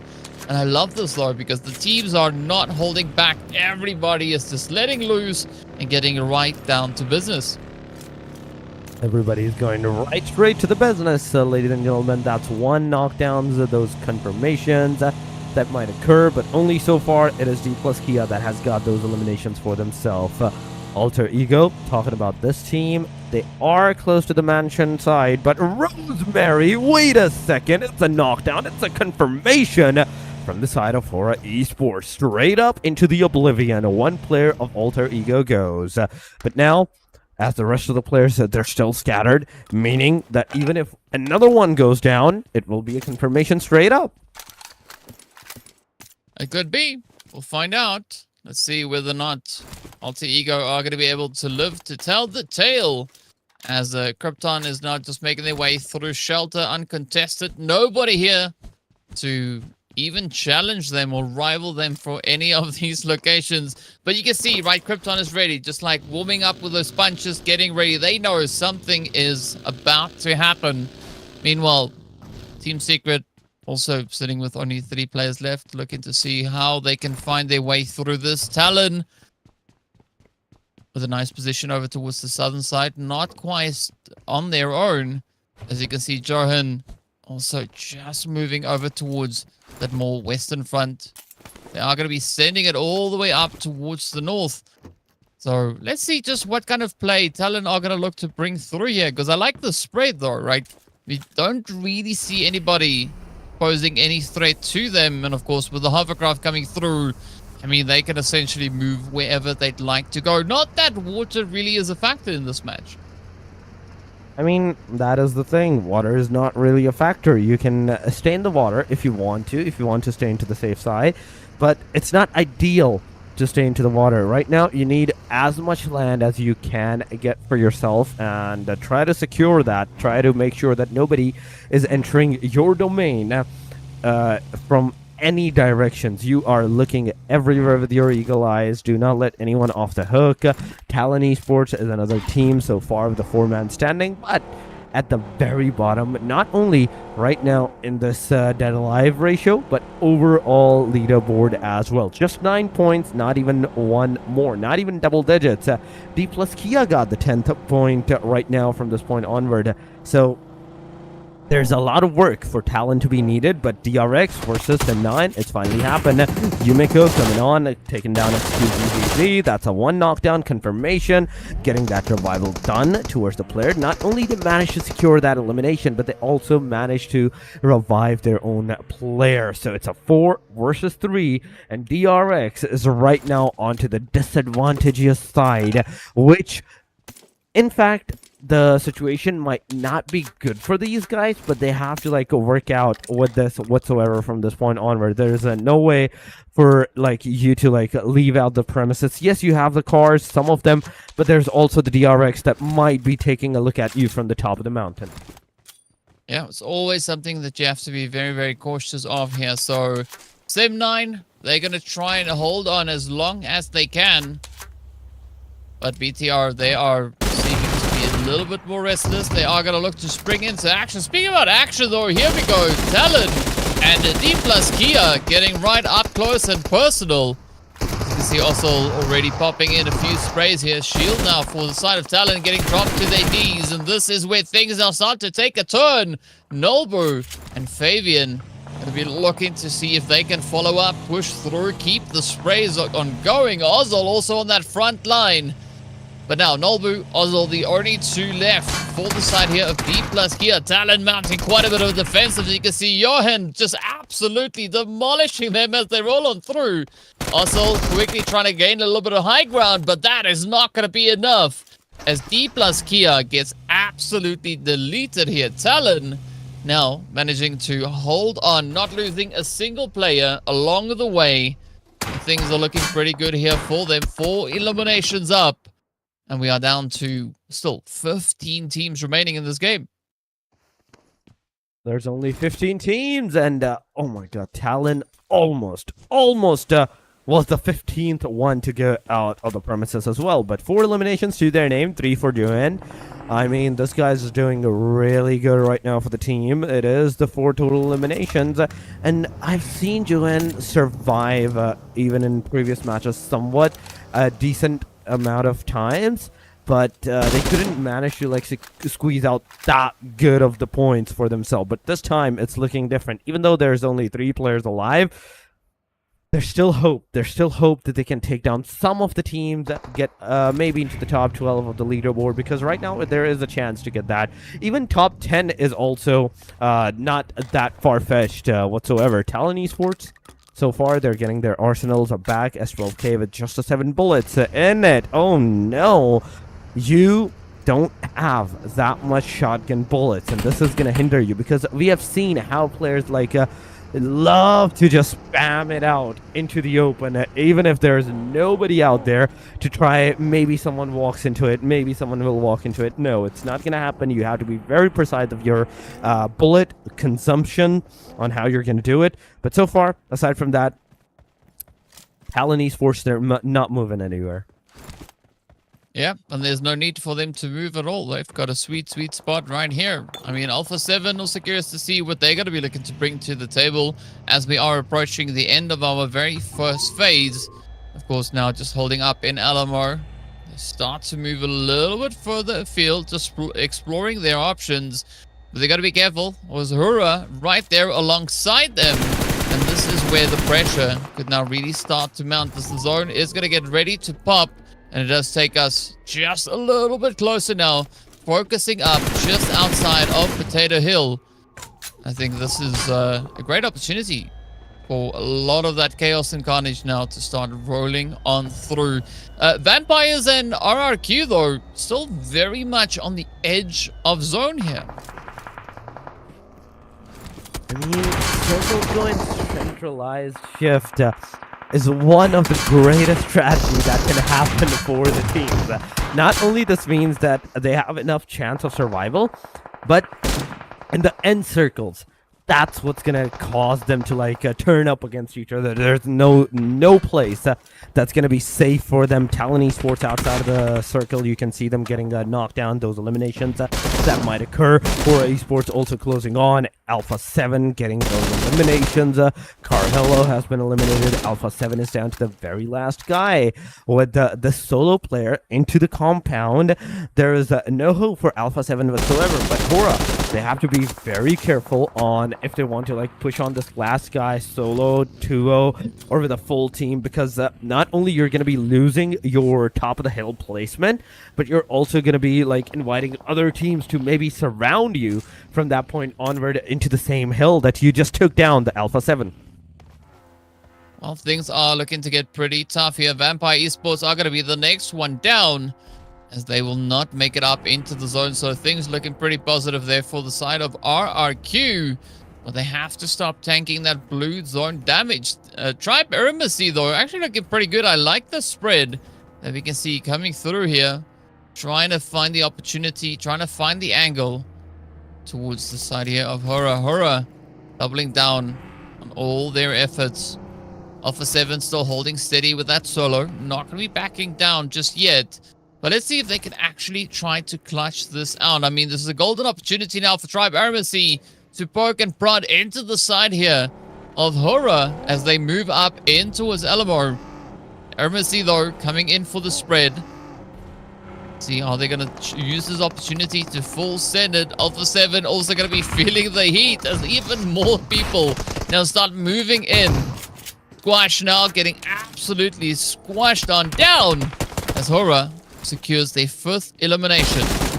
Team EARENA now looking to jump at the opportunity, finding a bit of a vulnerability at the expense of HORAA, but HORAA capitalizing on the coverage, just trying to keep EARENA at bay here. Oh my god, so far what we are seeing here is HORAA Esports exactly on the same spot where Alpha 7 was when HORAA eliminated them, and now Tribe EARENA has potentially taken their spot from the hilltop, but no, they have just left this area, they have just left this premises unscathed. They were like, okay, no, we're not taking the fight, we're just gonna survive for right now. 13 teams into the game. Alter Egos, Trio, RQ is alive, okay. Tribe EARENA, Trix, KM further away from the team, going outside of the circle for some reason. I'm not sure why. I'm not sure what he's trying to accomplish here by going outside of the circle, but he's doing something. He's trying something. Maybe a very hard rotations from the hard northern angle into the northern areas of the region. Maybe try to take the fight from there or something like that. But the rest of the team need to go together if they are doing this thing. They don't need to like stick around in one place, just wait and chill out. No, they need to go with the team member. It's not just a single player can go into a circle and can just call you out over there. No, you have to go together with them and take the circle for yourself. DRS so far, they're looking at the DRX. It is the fight of the DRs at this time. And both of the parties, they have their own separate locations, but a third party in the midst of all of this that can potentially occur is right next to not only just the DRS, but also to the DRX as well. It is Talon. Yep, I would say that's exactly what the doctor ordered, right? A little bit of that DRX action. But here we have it. I mean, I'm curious, as you've mentioned, right? Talon up on that hillside, are they going to maybe get a little bit curious, start exploring that ridge and look down onto what the DRSs are doing over here? We'll find out soon. In the meanwhile, it's going to be Team Secret, Frankie 007. Just poking right into the side here of Tribe rather, AEROMACY. As Delta gets taken right on down. A few players now remain. Frankie trying to explore, trying to figure out where they are, but instead gets caught out with a bait. Now the opportunity stands for the rest of Team Secret to come up and avenge their teammate. They know exactly how to do it, and they do what is needed as they take down Tribe, AEROMACY. Team Secret now still holding steady here with 3 players up. They are Team Secret. Amazing job done whatsoever. And Tribe AEROMACY, they were doing so good. They were doing so amazing. But in a single instance, they're no longer into the game from this point onward. They are done and dusted. We're down to the top 12 team, ladies and gentlemen. And this top 12 teams, another one is going to go into the fight. A DRS versus Alter Ego. SSS, JD, both are down. Alter Ego into the front lines. M249 with that precision of a spray is amazing. But backside, it is Alter Ego coming on. DBS versus 1897. The DBS wins it over.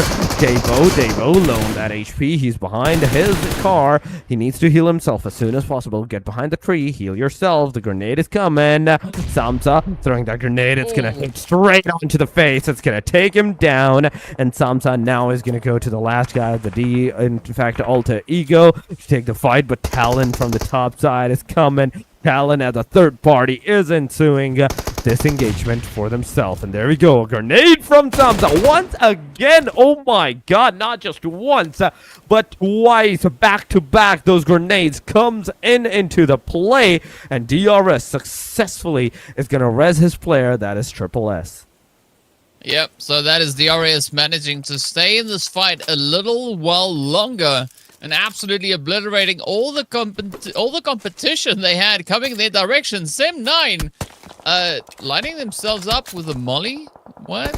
That is RRQ. Now looking to knock on their doors. They start to push on in. Manpa, of course, now being the one falling victim to their own beautiful usage right here. It is going to be that push the play. Now let's see whether or not RRQ will be able to survive the onslaught as Sem9 now looks to descend down upon them. We can see quite a few knocks already on the side here of RRQ. Sem9 firing, just looking to clean it up, finds the confirmation, looking to find even more, but unfortunately gets dropped right on down.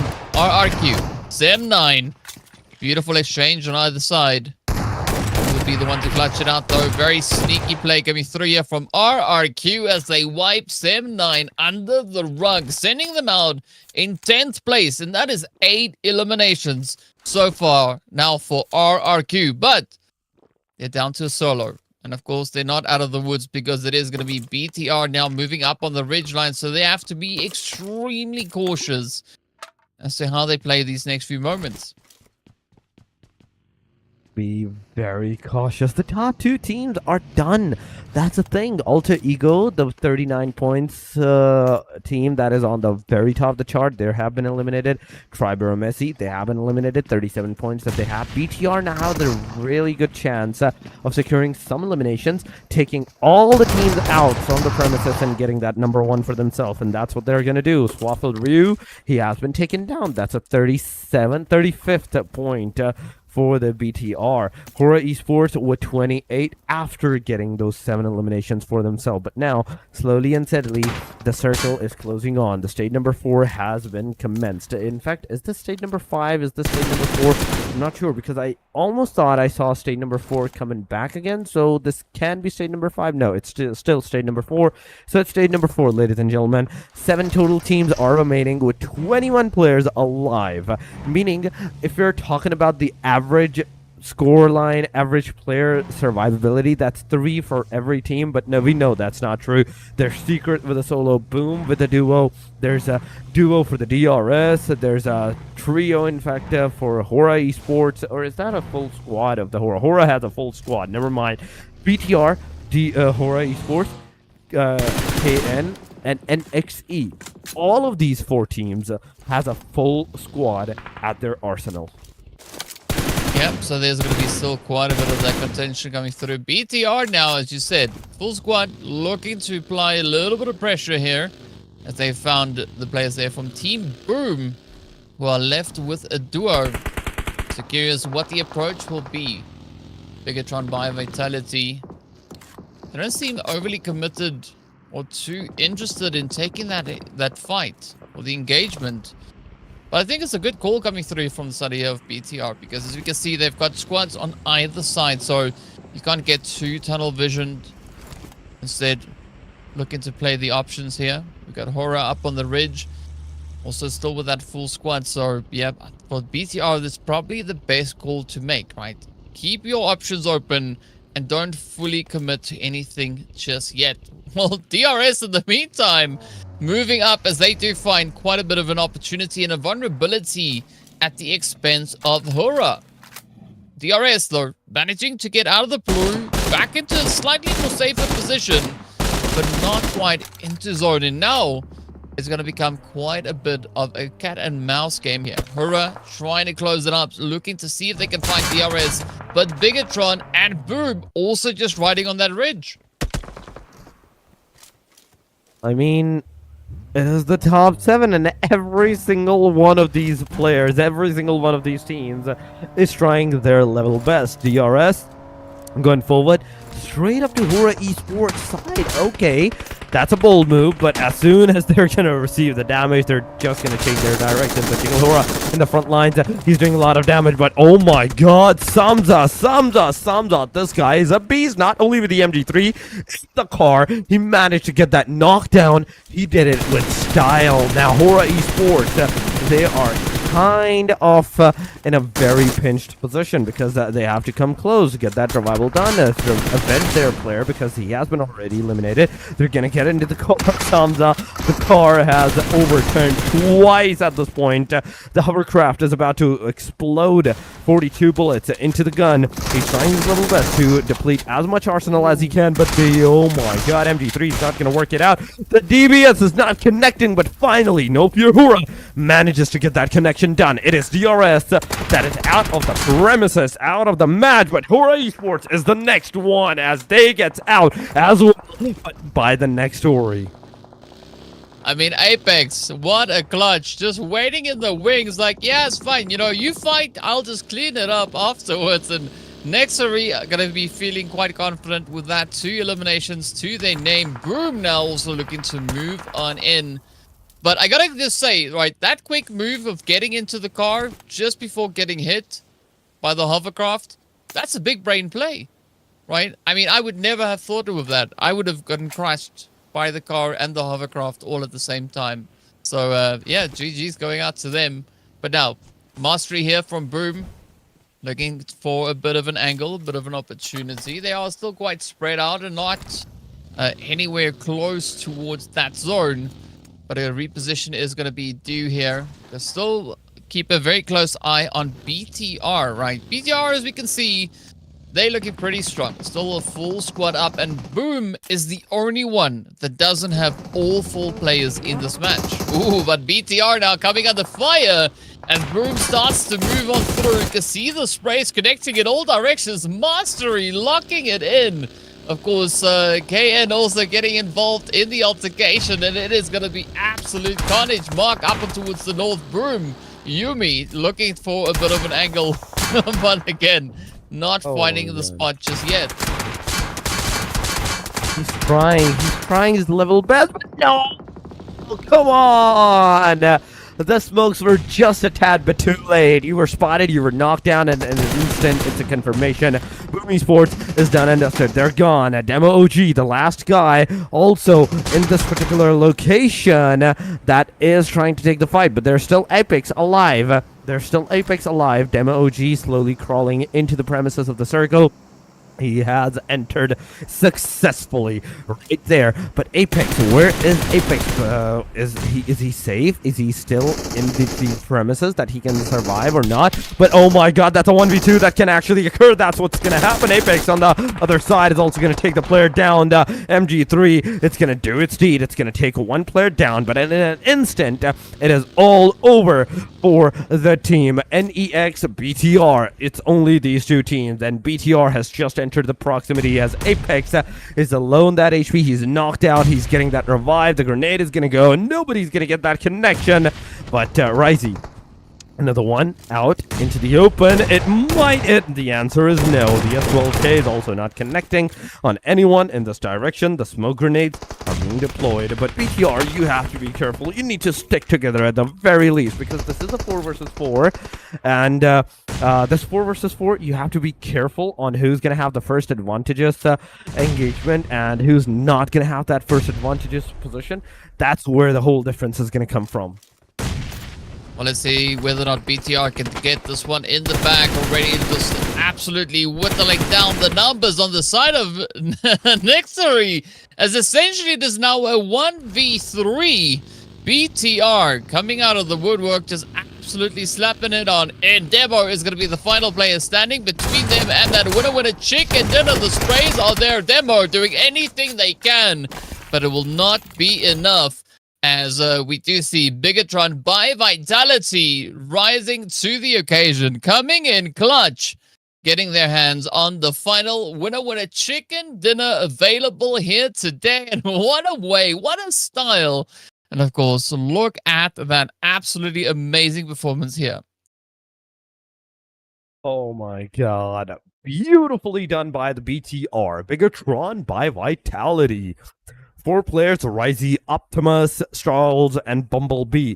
The 4-man that made it work, that got the winner chicken dinner for themselves into the match number 5, the very last match of the day number 1. The MVP goes to none other than Killer YT, taking off that numbers of 4-5 up to a notch of 6. 704 damage, so still we would say the damage is justified, the eliminations are justified there, but 19 minutes of survival time, that's where the situation comes into the play. DRS, they got eliminated after the 19 minutes. Until the very end, Killer YT was alive. He was kicking, he was getting to all those eliminations that he could potentially can get for himself. I mean, that's the second MVP award going out to Killer YT on that one. So big congratulations to them. But of course, here we have our match standings, the match rankings for this past game. The final one here on day number 1. And of course, we have BTR just absolutely dominating. And also, this is the second winner chicken dinner for BTR today as well. So you just gotta love the performances that we are seeing coming through here. I mean, everybody continuously keeping the pressure on, right? Applying everything that they can find across the board. This is the first winner chicken dinner for BTR, but not the first time that we saw them at the top of the match rankings. So, you know, I like that bit of consistency coming through here for them, just making sure that they finish at the top with all the bells and whistles attached to it. NEXORY, of course, finishing strong. They're coming through on their 13 points alongside the 12 of HORAA. And then, of course, KINOTROPE finishing it up with the double digits as well. But DRS RRQ also doing quite a bit of work, finishing quite steadily into the sparse game. TALON and Boom keeping their presence known as well. But unfortunately, 3 teams are going to be sent back with nothing but donuts. It's going to be DRX, Tribe AEROMACY, and of course, Alpha 7. Oh my god. 3 donuts again. DRX, AEROMACY, and Alpha 7. But a match done beautifully. Going into the overall ranking, BIGETRON by Vitality. It is, ladies and gentlemen, not only with this 52 points, they also managed to secure that winner chicken dinner of the last match. Amazingly done. 39 points for the HORAA Esports. And they also managed to secure that second position for themselves. Alter Ego Ares, 39 points, but they have lost their position of the hashtag number 1 all the way down to the hashtag number 3. DRS still staying on the hashtag number 4, 38 points, 37 for the AEROMACY. From number 2, they came down to the number 5. RQ View, 34, 2 points up. KINOTROPE, 30. Alpha 7 with 27, and Vampire Esports with the 27 points as well on the hashtag. In fact, at number 9, they come first chart. It is, ladies and gentlemen, from 52 to 27. At the very least, we are seeing some decent number of total points into the first chart at the very end as well. But Sem9, starting with the 25 on the second chart, and NEXORY, we have 24, 22 for the Boom Esports, Secret with 21, 15 for TALON, DRX with 14, and 10 for DPLUS Kia. That's an interesting place to see DPLUS Kia finishing up, right? Only 10 points, and that is it. Not a single drop of placement points coming their way. So hopefully when we see them again, there'll be more opportunity for those placement points then to start accompanying the overall elimination counts that they've been able to find. But speaking about elims, we need to take a look at our MVPs right here. It is going to be Killer YT that is going to be reigning supreme, coming through with 14 total eliminations and 2200 damage. Followed closely then by Bumblebee, Lapar, as well as Vinna. So absolutely phenomenal plays. And I mean, this has only been day number 1. We still have quite a few more days of gameplay to go. So I wonder if Killer is going to be able to hold onto that spot even into tomorrow. I mean, these things can definitely turn into the tomorrow as well. So far, it's definitely going to be a change. We are seeing 14, 11, 10, 10, those elimination numbers. Those are definitely going to change. The only thing that's going to make the huge difference in this whole regarding scenario is the survival time. Killer YT, yes, he has the most elimination numbers, highest damage out of all of these players. But look at that. He has the almost lowest, second lowest survival time. 15 minutes and 10 seconds. Bumblebee has the highest number of survival time. If Bumblebee managed to even secure 1, 2 more eliminations and even 300 more damage, he's instantly going to be onto the hashtag number 1 from that point onward. Even as we can talk about Lapar can do the same thing. He definitely needs a lot of more damage than 300, 400. He needs almost 500 to 600 damage, but he can definitely come there as well onto the hashtag number 1 or 2, taking out the Killer YT. So DRS has to be really careful on how they're going to play it out the tomorrow matches from tomorrow games and everything. So this is one thing that needs to be done. But yes, we are actually done with all the 5 games. These are the MVPs that we have seen. The top 5 MVPs. Talking about the matches, DRS won the first one. Miramar given to the team Boom. Erangel went to HORAA. AEROMACY took the Miramar, the match number 4. And last but not the least, a BIGETRON with Erangel to their name. Absolutely insane day that we've had so far. And of course, as we've said, and as we've alluded to, it's not the last day. It's only the first day, right? We still have several more days of the playoffs to happen. So yes. I'm curious to see what the teams are going to be bringing in and just how insane these matches are going to be. I mean, there's still 2 more days for the playoffs. I do agree on that. But after this, only the top 9 is going to go. You already have made a considerable difference into the first top 9 chart. From tomorrow, you have to take over the teams that is already into the top 9. Third day is always, we call that you have to hold down the fort, you have to hold down the positions. But there's only 1 more day for the group number A and for the group number B. Whether it's going to be tomorrow or the day after, meaning one of these nine of these teams that we have just witnessed play will not be playing the day number 3. So whatever they have to do, whatever they are trying to do, they have to do it tomorrow. They have to secure that much points that will get them into the grand finals with a decent number of chances whatsoever, because as soon as the rest of the groups are going to come into the play, as the group C's will be playing tomorrow, we will have the group C introduction tomorrow with, we don't know for sure, is it going to be A versus C, B versus C? That's one thing that you guys will find out tomorrow. It's a surprise for you. But yes, if you haven't liked the stream so far, make sure you do like the stream as well and subscribe to the channel, and also go to the platform.lidoma.com and register up your squad. You can win up cash prizes for yourself. You can win up the chance to be featured, to play on these stream matches that does happen. The season 4, you can be the one. You can be the one that can play the Lidoma Asia Showdown season number 4. So make sure you go to the platform.lidoma.com, register your squad, start playing, start earning. But yes, it's all done and dusted. The day number 1 is completely done. We will see you tomorrow. This was all it from our side. It was Torix, and with me it was DK, a wonderful guy, a wonderful day. Well done. We will see you guys tomorrow. Until then, take care. Have a good one.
Bye.